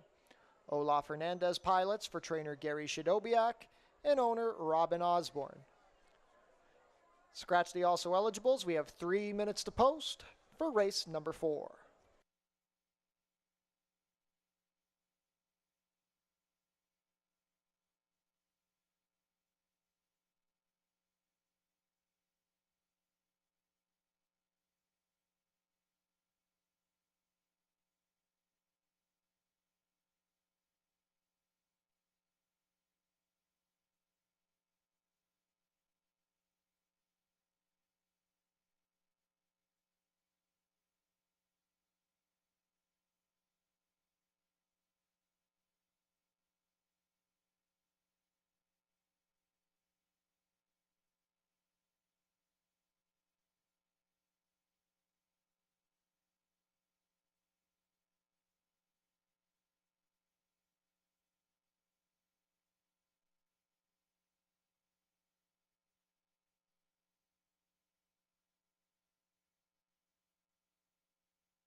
Two minutes to post for race number 4.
Field for race 4 is crossing onto the turf course before the starting gate takes position. Not much time to get your wagers in. Don't forget, the $7,500 guaranteed late pick 5 starts here.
Set to begin loading for race 4. It is now post time. Current 3-2 favorite is number 5, Dynamic Mission. The first to go up is number 2, Mr. Commish with Jeffrey Alderson. Choice Player and Markley Buchanan. Choice Player goes in. Next up, Section 10 and Amanda Vandermerch. Dynamic Mission and Melanie Pinto. Beaufort, a narrow favorite in the most recent click. Chris Husband's aboard this one. Now co-8 to 5 favorites are Dynamic Mission and Beaufort. Go Gabriel and Olaf Hernandez will complete the line. Go Gabriel goes in and we are all set.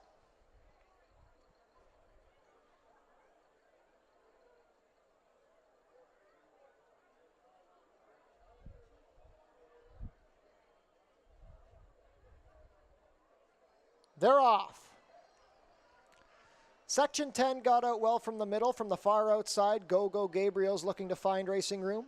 Beaufort had some speed, but he's going to take back into second as Section 10 goes out to make the early pace. It's Section 10, 2 lengths on top of Beaufort. Go Gabriel is going to be stuck 3 wide into the first turn with Choice Player 4th along the rail. Then on the outside, Dynamic Mission, and the early trailer is going to be Mr. Commish. 24 seconds flat for the opening quarter. It is Section 10 freewheeling it on the lead. He's opened up about 6 lengths on Beaufort. Go Gabriel still 3rd. Dynamic Mission is up into 4th, racing out in the 3 path. Choice Player saves ground, and Mr. Commish continues to trail. Less than 5 furlongs to go. It is Section 10. He is well clear. His lead is up to about 7. Section 10 really going fast up front. Go Gabriel is into second. The half was 49-2. Beaufort saves ground from 3rd. Dynamic Mission a length back in 4th. Then Mr. Commish sticks his head in front of Choice Player, who trails the field into the far turn. Section 10 is getting a little leg weary. The field is catching up to him. The lead is about down to 3 lengths. Go Gabriel is second. Beaufort still saving ground from 3rd. Dynamic Mission has made up good ground, but he's had a wide trip. And still at the back are Mr. Commission, Choice Player. Quarter of a mile to go, and Section 10 has been collared. It is now Go Gabriel with a head in front. Out wide, Dynamic Mission is in contention. Beaufort looks for racing room, but it is Go Gabriel on top. Dynamic Mission tries to reel him in. Mr. Commish rallying from the back. It is Go Gabriel, and now Dynamic Mission puts a head in front. Dynamic Mission leads. Go Gabriel fighting on the inside. Beaufort and Mr. Commish trying to rally. Dynamic Mission has the head in front. Dynamic Mission 4 in a row for Melanie Pinto. Dynamic Mission wins. Go Go Gabriel was second. Then we had Mr. Commission Beaufort, 147 and 1.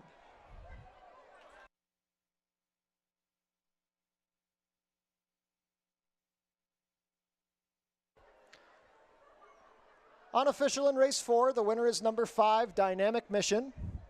Second, number 8, Go Go Gabriel. Third, number 2, Mr. Commish.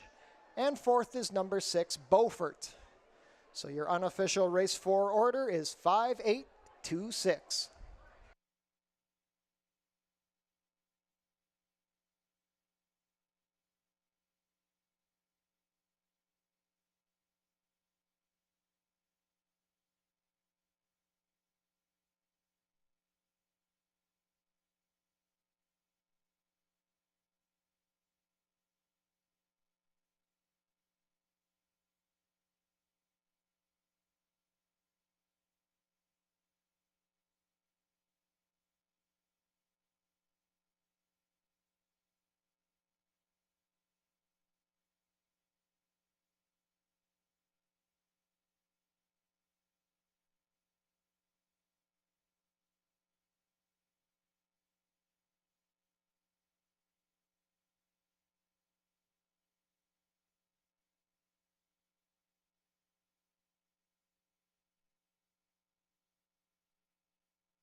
And now returning to the winner's circle, the unofficial race 4 winner, number 5, Dynamic Mission. Dynamic Mission is a 3-year-old dark bay or brown gelding by Noble Mission out of Market Buzz. Bred in Kentucky by Dr. Sherry Lee Talowski. Leading rider Melanie Pinto has been the star of the show today at Fort Erie. She's 4 for 4 to start off the card. Dynamic Mission trained by Claudia Rabstein for owner David Tomlinson. That's a first lifetime win in 7 tries for Dynamic Mission, who covered the about 1 mile distance in 1:47 and 1.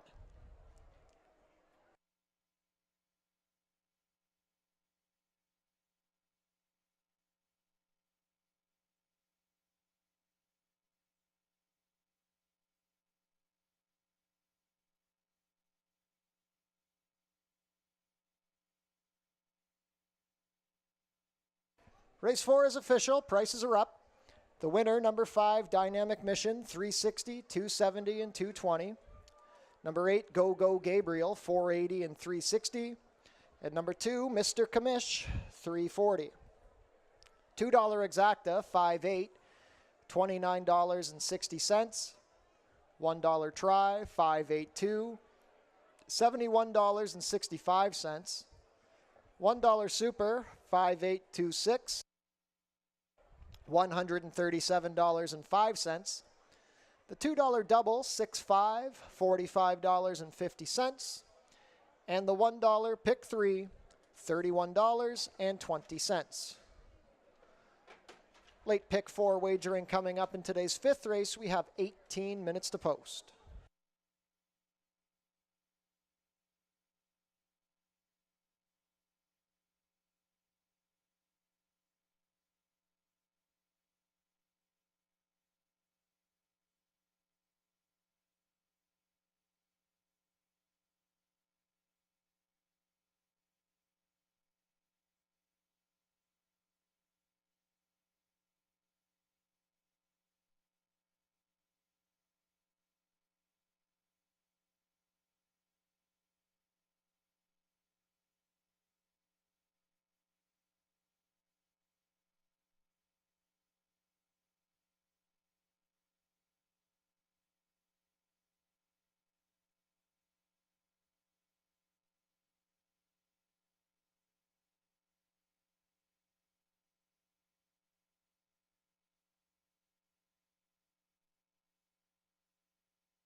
So we want to congratulate leading rider Melanie Pinto on 4 wins on today's card. If my memory serves me well, this is the first 4-win day of the season for any rider here at Fort Erie. So congratulations, Jockey Mel. Great day so far. A reminder, racing is back next week at Fort Erie with our standard Monday, Tuesday schedule. First post on Monday will be 1:05. First post Tuesday, 4:05. Changes for the upcoming 5th race. Overweight on the number 3, Loaded Secret, 1 pound over at 119 pounds. And overweight on number 7, Dreaming of Jeannie, 2 pounds over at 120 pounds. 16 minutes to post.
Field for race 5 is making their way on track. Race 5 is a maiden allowance race for fillies and mares 3-year-olds and up, going 6 furlongs on the main track. Race 5 offers win, play, show, exactor, 20-cent try, double, 20-cent super, 20-cent pick 3, and 20-cent late pick 4 wagering.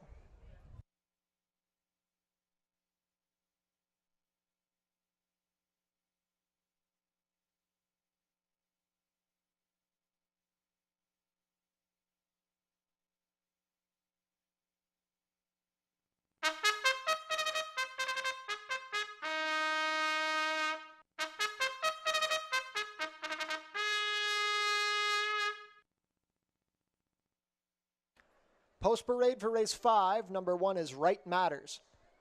Kirk Johnson rides for trainer Julie Mathis and owners Minchell Farms and Murray Smith. 2 is Picture Day Jessica. Melanie Pinto rides for owner-trainer Dale Powell. 3 is Loaded Secret. Chris Husbands has the call for trainer Jimmy Smith and owner Christine Weber-Godley. Number 4 is Ms. Gemma. Isabel Wentz in the saddle for trainer Ken Albu and owner Six Brothers Stable. Number 5 is Sassy with Attitude. Pierre Mailhot rides for trainer By Raganoth and owner Centennial Farms Niagara Incorporated and John Lennox.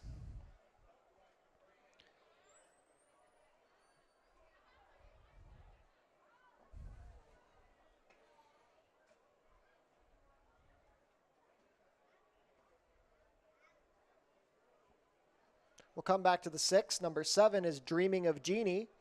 Leo Salas rides for trainer Sharon Chicato and owners Anthony Russo and Robert Dell. Number 8 is Papa's Silver. Devin Johnson rides for trainer Desmond Maynard and owner Chris Steve.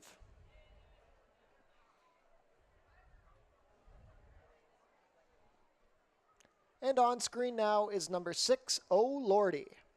Juan Crawford has the call for owner-trainer Joe Humber. Late pick 4 wagering starts in this upcoming 5th race.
Field for race 5 is making their way into the chute before the starting gate takes position.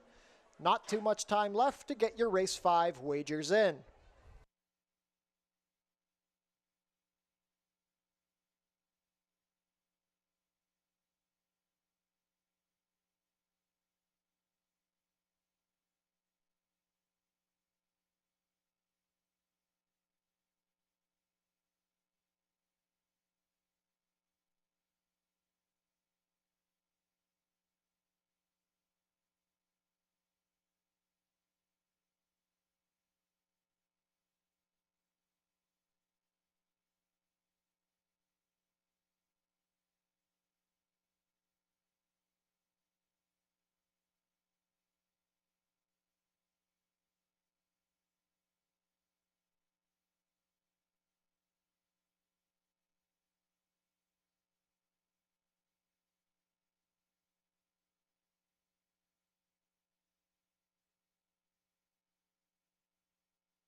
Race 5 field is behind the starting gate. It is now post time. 7-5 favorite as they begin loading is number 5, Sassy with Attitude. The first to load is going to be Right Matters with Kirk Johnson.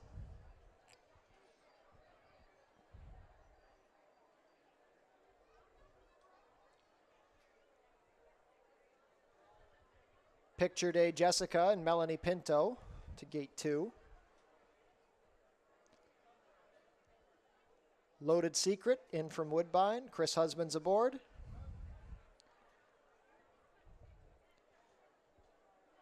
Ms. Gemma with Isabel Wentz.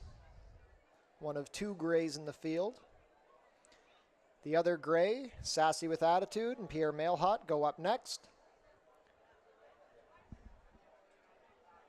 First time starter, Oh Lordy with Juan Crawford.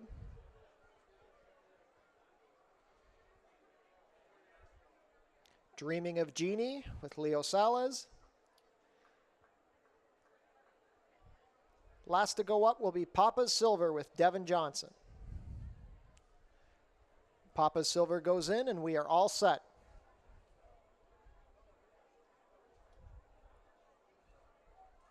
They're off. Sassy with Attitude got out very well. She's already a length clear, but coming up the inside is Loaded Secret, and to the outside in third is going to be Papa's Silver. Fourth is Ms. Gemma along the rail, Right Matters, with Picture Day Jessica between them, Dreaming of Jeannie on the outside in seventh, and the trailer is Oh Lordy. Down the back stretch they go. Sassy with Attitude has the lead, but it's down to ahead as Loaded Secret has put a serious run in up the rail. They went the opening quarter in 23-2. Loaded Secret and Sassy with Attitude tussle on the front end. Papa Silver is in a good spot from third, 1.5 lengths off the lead. 3 lengths better than Ms. Gemma, Right Matters, and on the in between them, Picture Day Jessica. Then it's another 2.5 back to Dreaming of Jeannie and Oh Lordy. With just over a quarter of a mile to go, Sassy with Attitude is a length better than Loaded Secret, who's still sticking on from the rail. Papa Silver has had a good trip. These 3 are still up about 6 over the rest, with Ms. Gemma and Picture Day Jessica, the main contenders from the back, 47-2. Sassy with Attitude still in control. Loaded Secret trying to come back on, and now Loaded Secret has taken the lead from Sassy with Attitude. These 2 are drawing clear of the rest. 16th of a mile to go. Loaded Secret has the lead. Sassy with Attitude tries to come back on, but as they come down to the wire, Loaded Secret wins. Sassy with Attitude was second, then Papa's Silver. Picture Day Jessica was fourth. 113-3.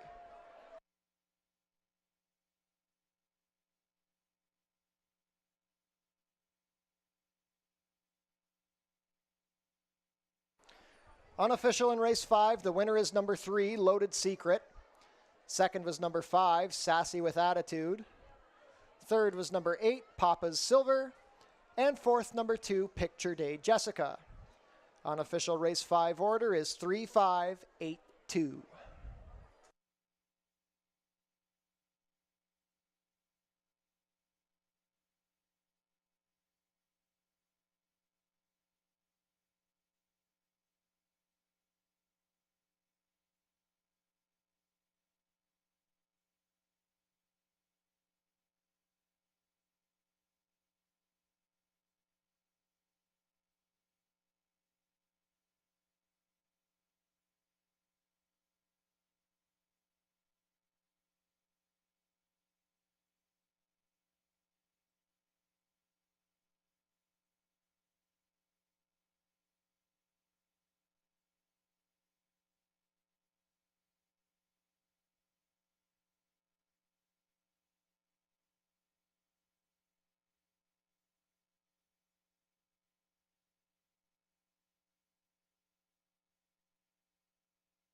And returning to the winner's circle, the unofficial race 5 winner, number 3, Loaded Secret. Loaded Secret is a 3-year-old chestnut filly by Reload out of Salvar. Bred in Ontario by Northern Dawn Stables Incorporated. Ridden to victory today by Chris Husbands for trainer Jimmy Smith and owner Christine Weber-Godley. That's a first lifetime win in 8 tries for Loaded Secret, who covered the 6 furlongs in 113-3.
Official on race 5, and the prices are up. The winner, number 3, Loaded Secret, returns 1180, 520, and 310. Number 5, Sassy with Attitude, 380 and 270. And number 8, Papa Silver, 250. $2 exacta, 3.5, $40.50. $1 try, 358, $51.10. $1 super, 3582, $211.15. The $2 double, 5-3, $30.30. $1 pick 3, $79.50. $1 pick 4, $189.75. And the $1 pick 5, $1,351.75. Race 6 coming up next, 20 minutes to post.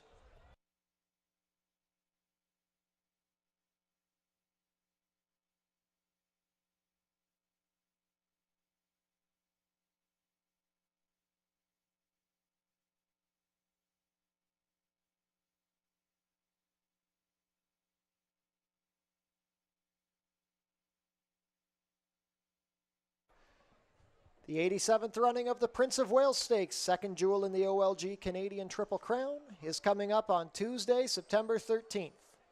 First post will be 1:05, and then on Thursday, September 8th, we'll be holding the Prince of Wales post position draw at 12 p.m.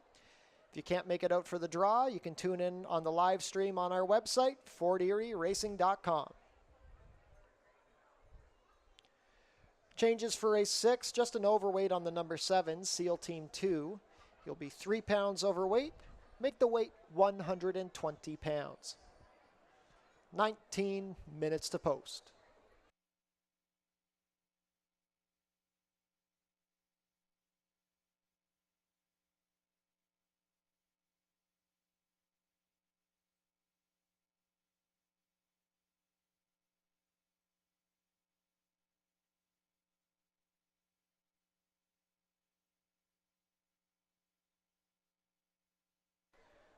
Ladies and gentlemen, just a quick note in the 8th race. In race 8, number 11, Alacritus, was previously reported as a steward scratch. That is incorrect. Alacritus is a vet scratch. So just a minor correction in race 8. Vet scratch, the number 11, Alacritus, not steward scratch.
Horses are making their way on track for today's sixth race. Race 6 is a claiming race for 3-year-olds and up, which have not won a race in 2022, or which have never won 4 races. We're going for a claiming price of $4,000, sprinting 5 furlongs on the main track. Race 6 offers win, play, show, exactor, 20-cent try, double, 20-cent super, and 20-cent pick 3 wagering.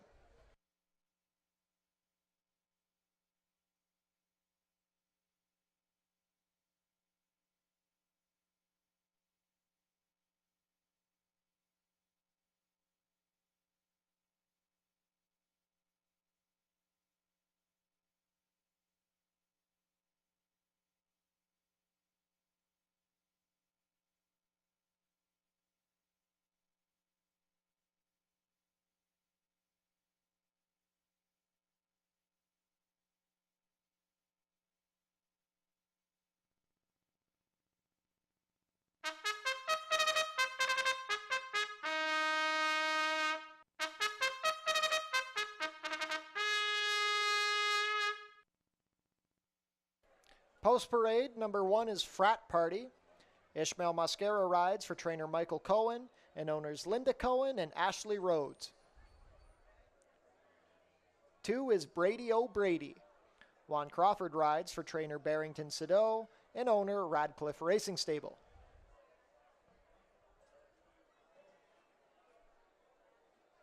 3 is Half Lit. Melanie Pinto rides for trainer Julie Mathis and owner David Mathis. Number 4 is Tomcat Black. Kirk Johnson pilots for trainer Danny Wills and owner Natural Late Stable. 5 is Balla Falls. Pierre Mailhot in the saddle for trainer Robert Warner, who co-owns with Nancy Warner. 6 is Shaku Maku. Jeffrey Alderson rides for trainer Anthony Alderson and owner Ryan Alderson. And number 7 is SEAL Team 2. Michael David has the call for trainer Roy Augustino and owners Even Steven Stables Limited and the estate of Daniel Bush. 3 minutes to post for race number 6.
Starting gate about to take position at the 5 furlong marker. We have 1 minute to post for race number 6.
Race 6 field is behind the starting gate. It is now post time.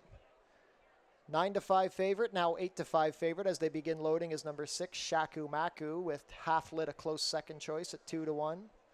Tomcat Black is 5-2, so we've got 3 who could be favorite by the time the race goes off.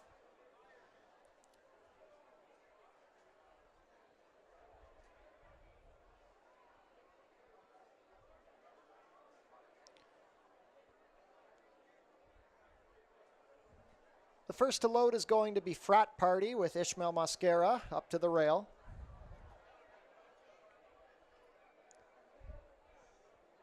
Half Lit and Melanie Pinto up next.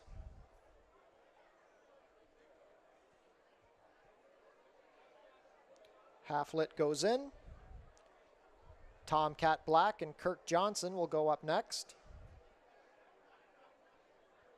Tomcat Black is in.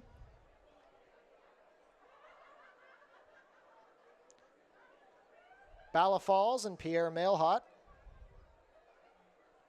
Shaku Maku down to even money. Jeffrey Alderson aboard.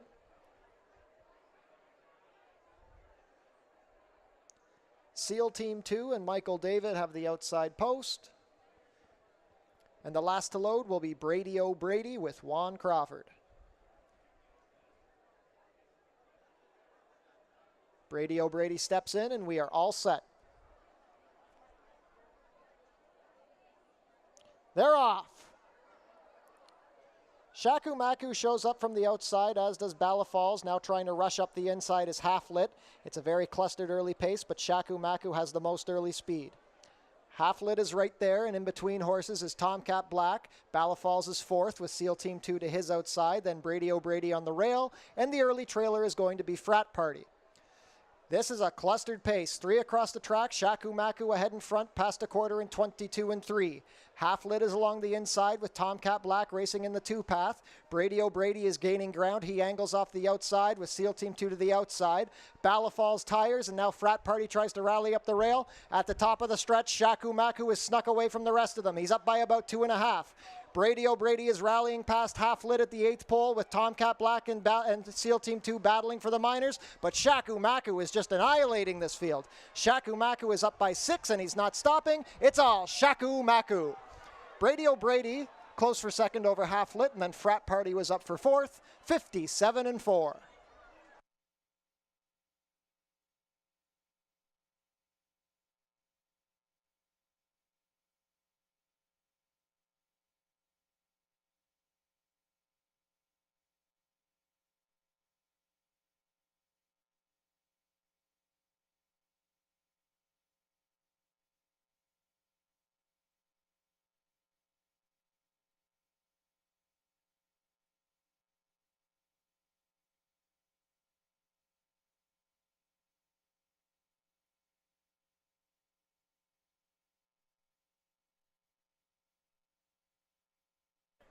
Unofficial winner of race 6, number 6, Shaku Maku. We have a photo for the minors. Hold all tickets until the results of the photo have been posted. And in that photo, number 2, Brady O'Brady, prevails over number 3, Half Lit. Up for fourth, number 1, Frat Party. So your unofficial race 6 order is 6-2-3-1.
And now returning to the winner's circle, the unofficial race 6 winner, number 6, Shaku Maku.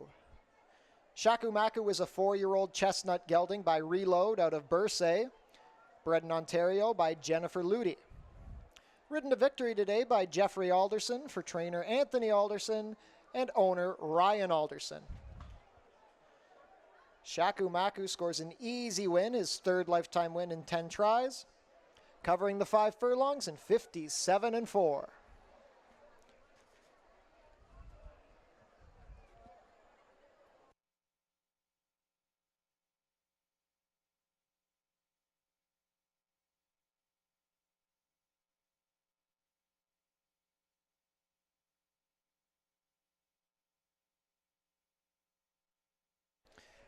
Race 6 is official. Prices are up. The winner, number 6, Shaku Maku, 340, 250, and 210. Number 2, Brady O'Brady, 630 and 310. And number 3, Half Lit, 250. $2 exacta, 6-2, $15.30. $1 try, 623, $18.60. $1 super, 6231. $197.45. $2 double, 3-6, $27.40. And the $1 pick 3, $27.95. We're back on the turf to kick off the late double, 19 minutes to post for race 7.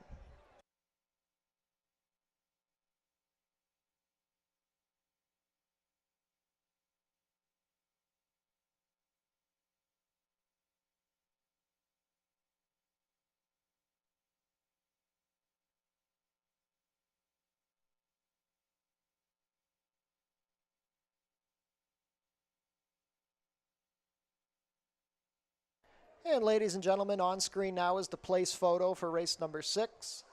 Number 2, Brady O'Brady, ahead better than the 3, Half Lit. Race 6 place photo is on screen now.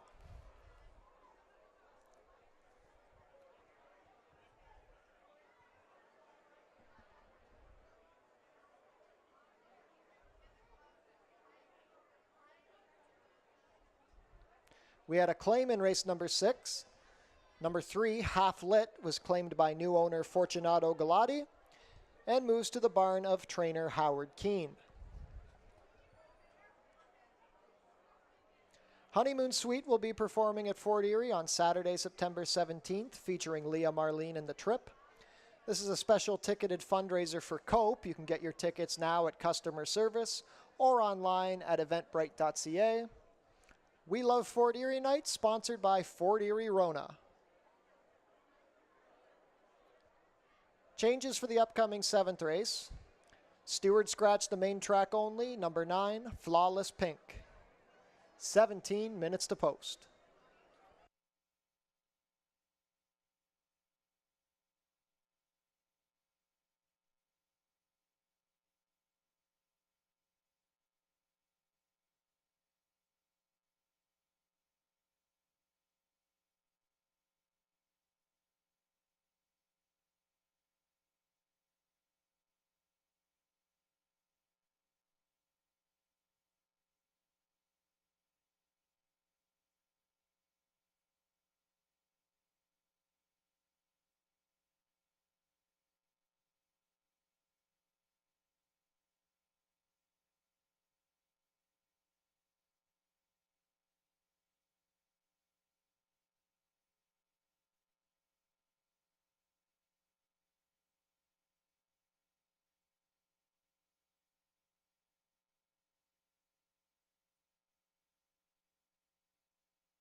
field for race 7 is making their way on track.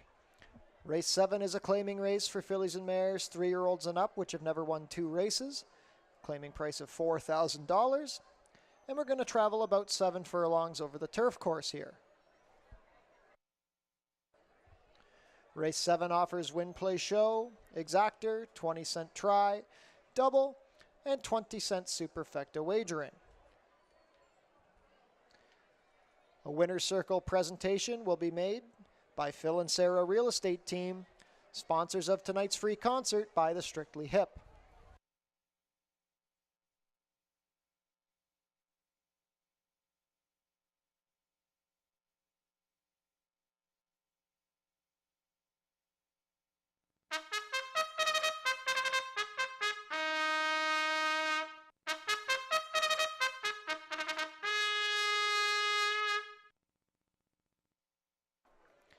Leading off the post parade, number 1, Fairy. Brandon Boulanger rides for trainer Paula Loescher and owner Michael Johns. 2 is Impulsively. Juan Crawford has the call for trainer Patrick Dixon and owner Colebrook Farms. Number 3 is Mahone Bay. Pierre Mailhot rides for trainer Chris Jolin and owner Leah Ann Ouellette. Number 4 is If 6 Was 9. Omar Marino pilots for trainer Elliot Sullivan and owner John Williams. Number 5 is Pacenza. Chris Husbands rides for trainer John Charlambus and owner Soli Mehta. 6 is Delightful Dreamer. Jeffrey Alderson has the call for trainer Danny Wills and owner Jeannie Ryan.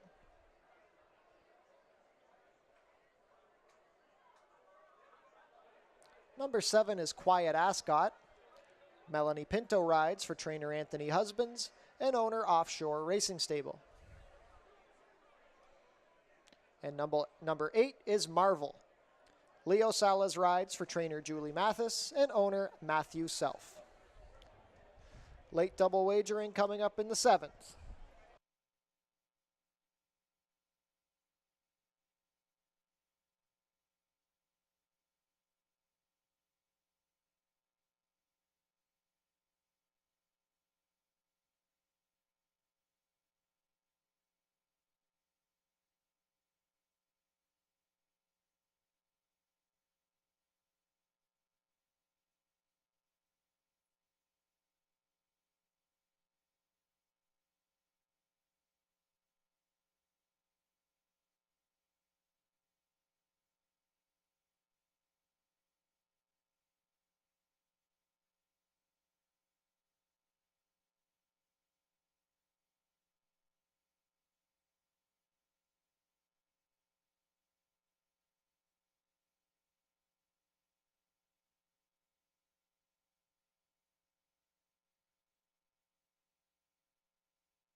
Starting gate taking position on the turf course. Not too much time left to get your race 7 wagers in.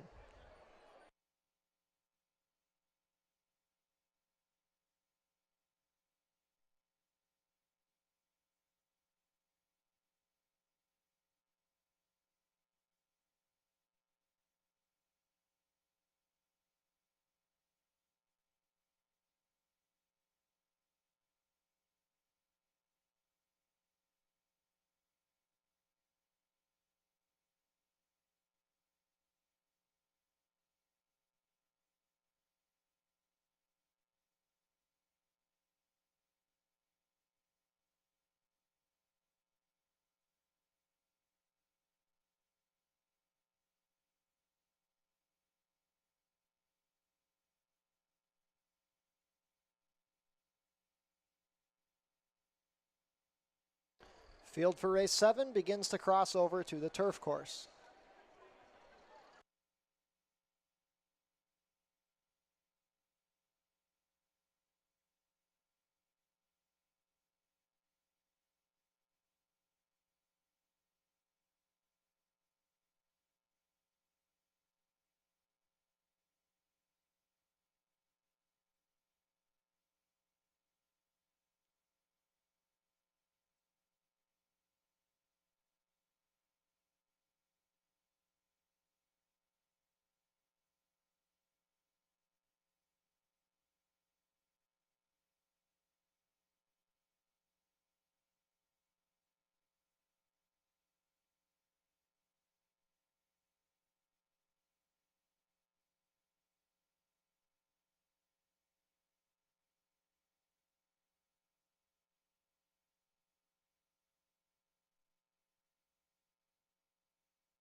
Set to begin loading for race number 7. It is now post time. Current favorite at 5-2 is number 5, Pacenza, but 5 of the 8 are between 5-2 and 5-1. It's a very competitive betting board. First to go up is going to be Ferry with Brandon Boulanger up to the rail.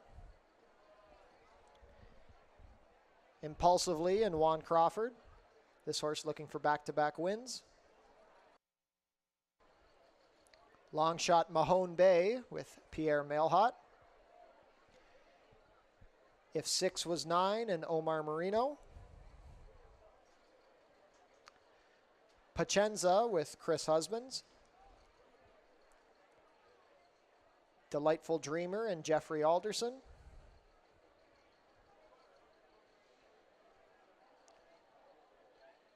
Quiet Ascot and Melanie Pinto.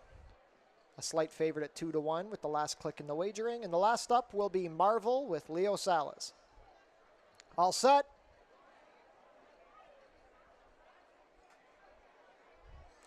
They're off. Quiet Ascot broke very sharply, but now rushing up as if 6 was 9, and also showing up as Pacenza as Quiet Ascot takes back. They go into the opening turn. It's going to be if 6 was 9, getting control of the pace early. Pacenza sits second, just off the rail. Ferry is into third with Mahone Bay in the 2 path and Quiet Ascot 3 deep. Then we go back a length to Impulsively, Delightful Dreamer, and the early trailer is going to be Marvel. They turn into the backstretch as if 6 was 9, loping along. He has a 3-length lead over Pacenza. Pacenza is 1.5 clear of Quiet Ascot and Ferry, who sits on the rail. Impulsively angles off to start advancing. Delightful Dreamer 4 deep with Mahone Bay and Marvel at the back. The quarter is 26-3. If 6 was 9 is up by 4. She's moving comfortably. Impulsively is rallying up the rail, trying to pass Pacenza for second. Quiet Ascot 4th out in the 3 path. Marvel has made up ground. She's into 5th, passing Mahone Bay, Delightful Dreamer, and the trailer is now Ferry.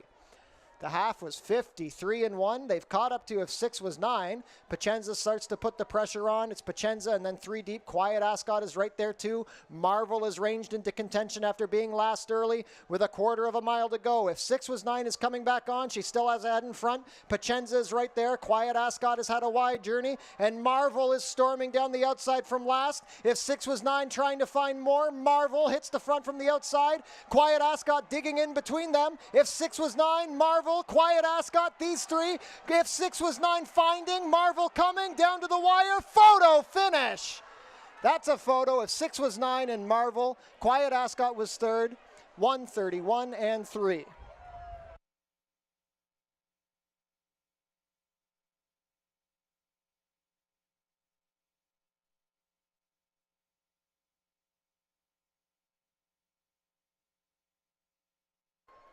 Hold all tickets for race number 7. That was a close one.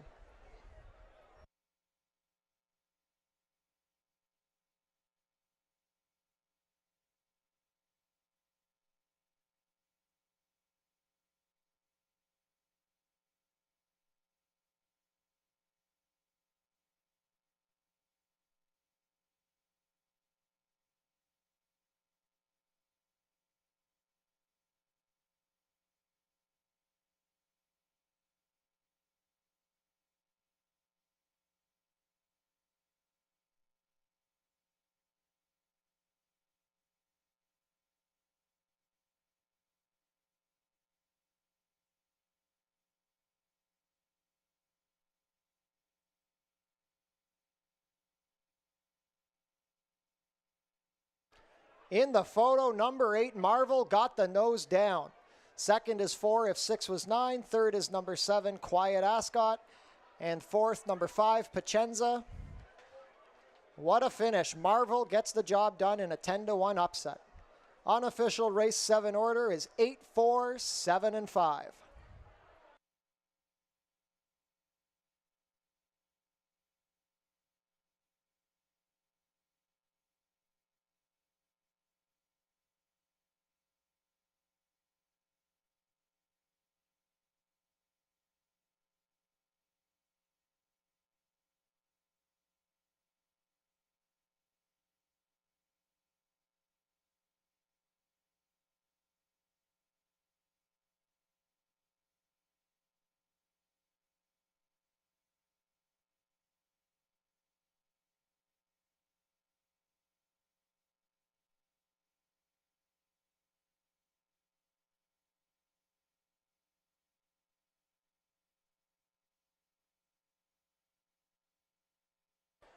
And returning to the winner's circle, the unofficial race 7 winner, number 8, Marvel.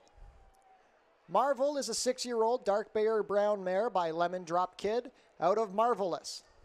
Bred in Kentucky by Peter E. Bloom Thoroughbreds LLC. Ridden to victory today by Leo Salas for trainer Julie Mathis. That's a training double for Mathis. The owner is Matthew Austin Self. Back-to-back wins for Marvel. She gets her second lifetime win here, covering the about 7 furlongs in 1:31 and 3.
Race 7 is now official.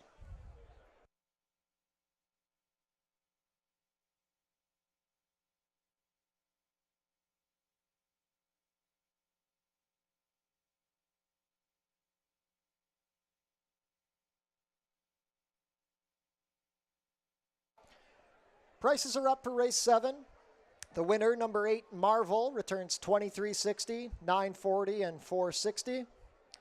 Number 4, If 6 Was 9, $6.30 and $4. And number 7, Quiet Ascot, $2.70. The $2 exacta, 8-4, returns $115.70.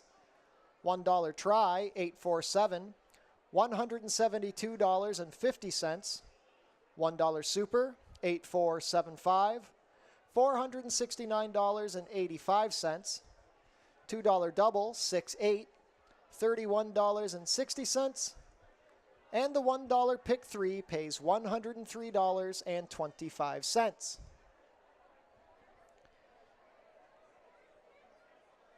Jackpot high five wagering coming up in the 8th. It's a good group of 9. Race 8 coming up next, 19 minutes to post.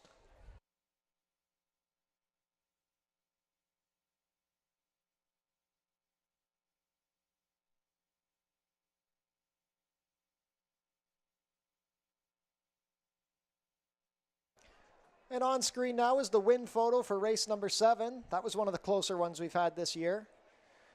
Number 8, Marvel, has the nose down over number 4, If 6 Was 9. Race 7 win photo is on screen now.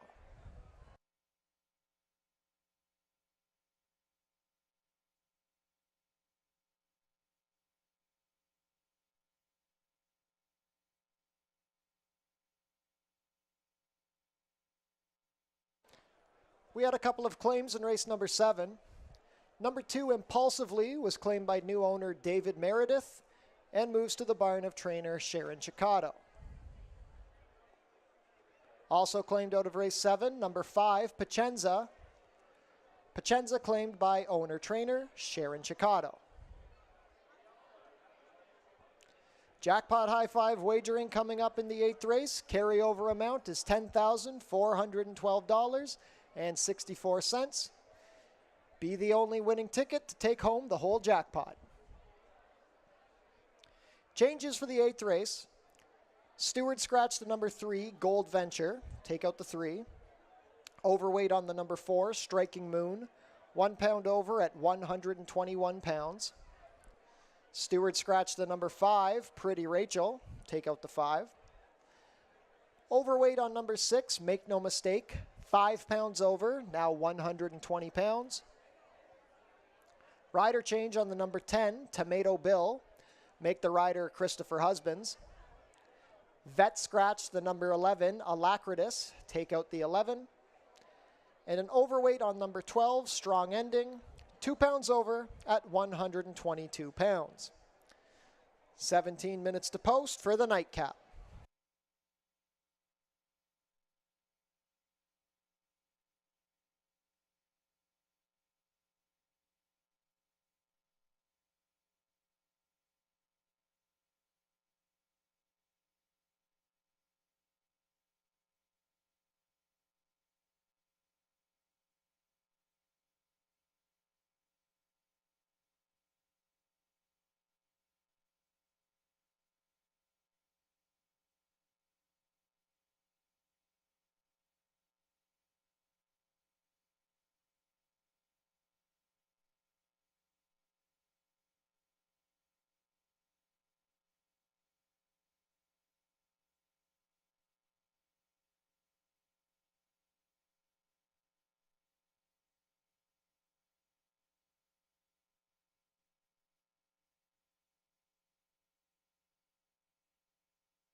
Field is making their way on track for today's 8th race.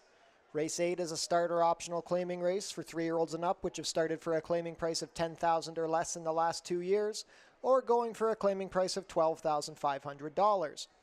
We're going to go 6 1/2 furlongs on the main track. Race 8 offers win, play, show, exactor, 20-cent try, 20-cent super, and 20-cent jackpot high five wagering with a carryover over $10,000.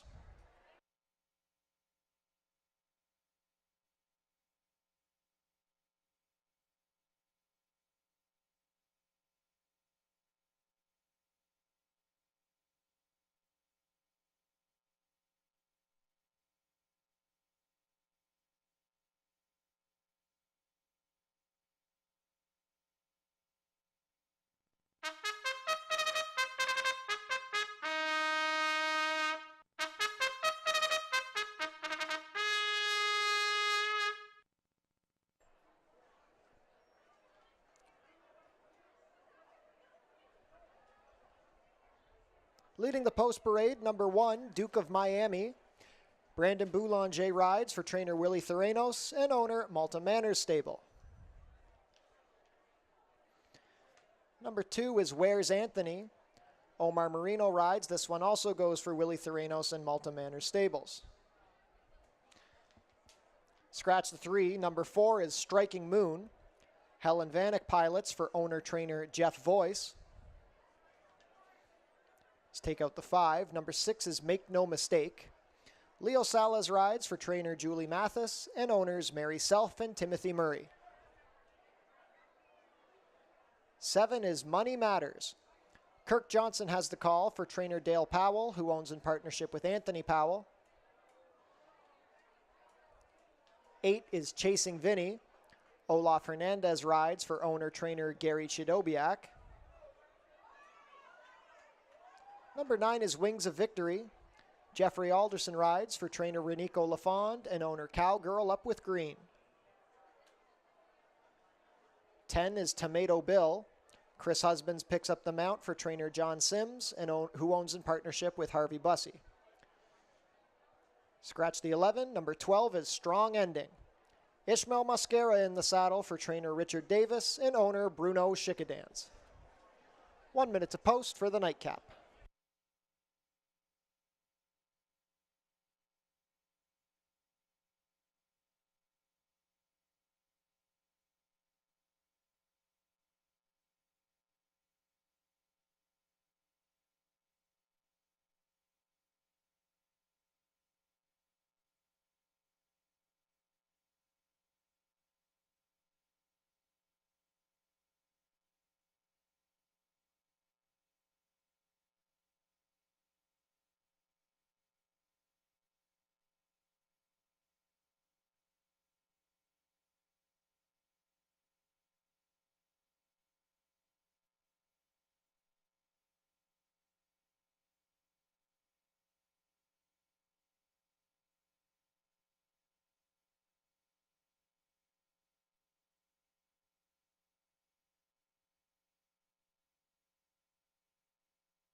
Field is heading into the chute towards the starting gate. Last call to get your race 8 wagers in.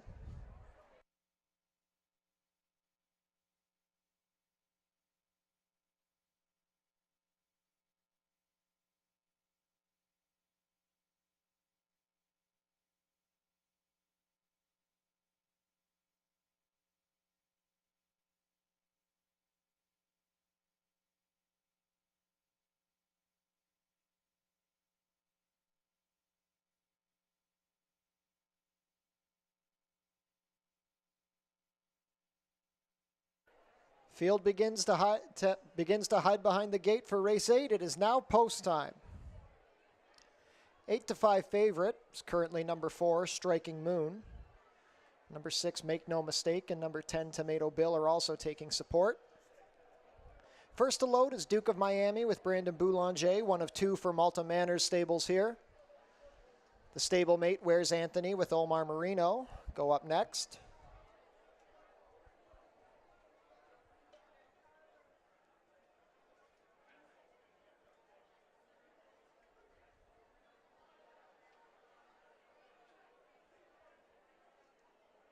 Where's Anthony goes up.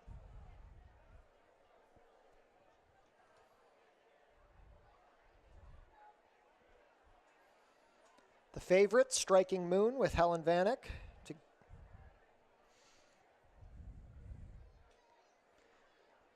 Make No Mistake, the mare with Leo Salas. Chasing Vinny with Olaf Hernandez.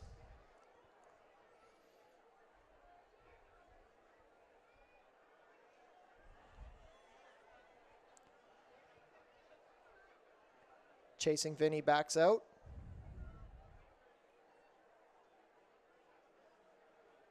Now goes back in. Wings of Victory and Jeffrey Alderson are up next. Tomato Bill off the claim. Chris Husbands aboard that one. Outside post for Strong Ending with Ishmael Mascara. And the last to go up will be Money Matters with Kirk Johnson.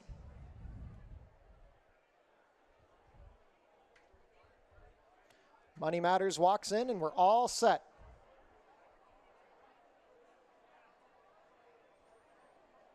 They're off. Tomato Bill broke well, also did Strong Ending. Coming up the rail is Duke of Miami. Chasing Vinny also flashing some early speed. But as they come out of the chute, the pace setter is going to be Tomato Bill. He's 3/4 of a length better than Strong Ending. Striking Moon emerges into third with Chasing Vinny to his outside. Duke of Miami is backed off. Where's Anthony is at the back. In mid-pack is Make No Mistake to the far outside Wings of Victory. Then it's 3 back to Money Matters. And the trailer is going to be Where's Anthony. The quarter was 23-2, and now the favorite Striking Moon rushes up the inside to start dueling with Tomato Bill. They go into the turn. Strong Ending stalks from third. He's 1.5 clear of Wings of Victory, and on the inside is Chasing Vinny. Money Matters is making up ground. Make No Mistake begins to tire. Duke of Miami comes off the rail, and the trailer is Where's Anthony. 46-1 for the half. 3 across the track. Strong Ending sticks ahead in front. In the middle is Tomato Bill, and along the fence, Striking Moon. Chasing Vinny tries to rally from the back, and Money Matters is finishing well down the outside, but it is Strong Ending on top. Strong Ending and Tomato Bill fight this one out. Money Matters is into third down the outside. Chasing Vinny running well too, but Strong Ending is finishing best. Strong Ending is going to win the nightcap. Strong Ending and Ishmael Mascara, then Tomato Bill. Money Matters, Chasing Vinny, and Striking Moon. 118-1.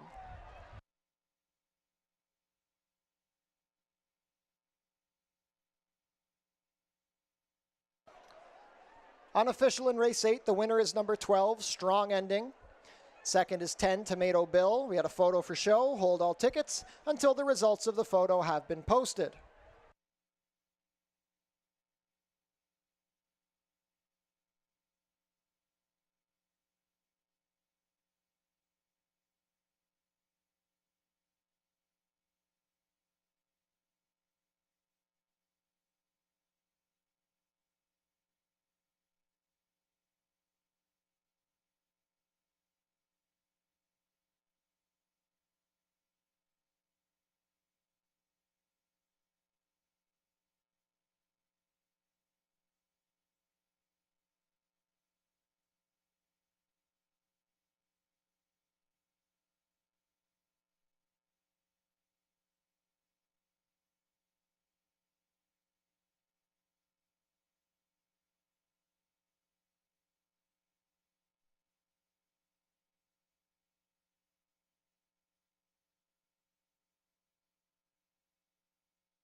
In the show photo, number 7, Money Matters, prevailed over number 8, Chasing Vinny, so the unofficial race 8 order is 12, 10, 7, and 8.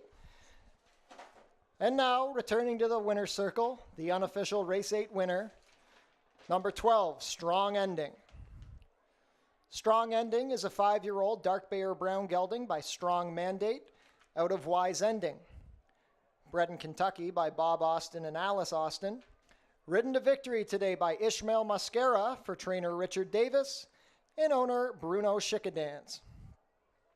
Strong Ending now 3 for 3 here at Fort Erie. He earns his 7th lifetime win, covering the 6 1/2 furlongs in 1:18 and 1.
Race 8 is now official. Prices are up. The winner, number 12, Strong Ending, $24.90, $7.80, and $5.50. Number 10, Tomato Bill, $4.20 and $3.60. And number 7, Money Matters, $9 to show. $2 Exacta, $12.10, returns $94.80. $1 Try, $12.10.7, $466.15. $1 Super, $12.10.78, $2,237.25. The 20-cent High Five, $12.10.784, returned $573.92. We had multiple winning tickets. So the carryover into Monday's card is going to be $13,224.89. $2 double, $8.12, $156.10. $1 pick 3, $208 even. $1 pick 4, $1,187.45. And the $1 late pick 5, $3,321.90.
On screen now, the show photo for race number 8.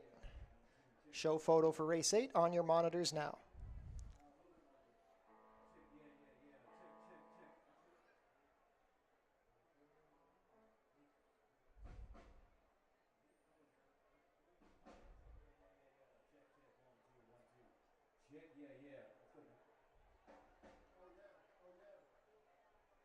So if you're on track with us tonight, stick around. The Strictly Hip are about to begin playing. Free concert sponsored by Phil and Sarah Real Estate Team.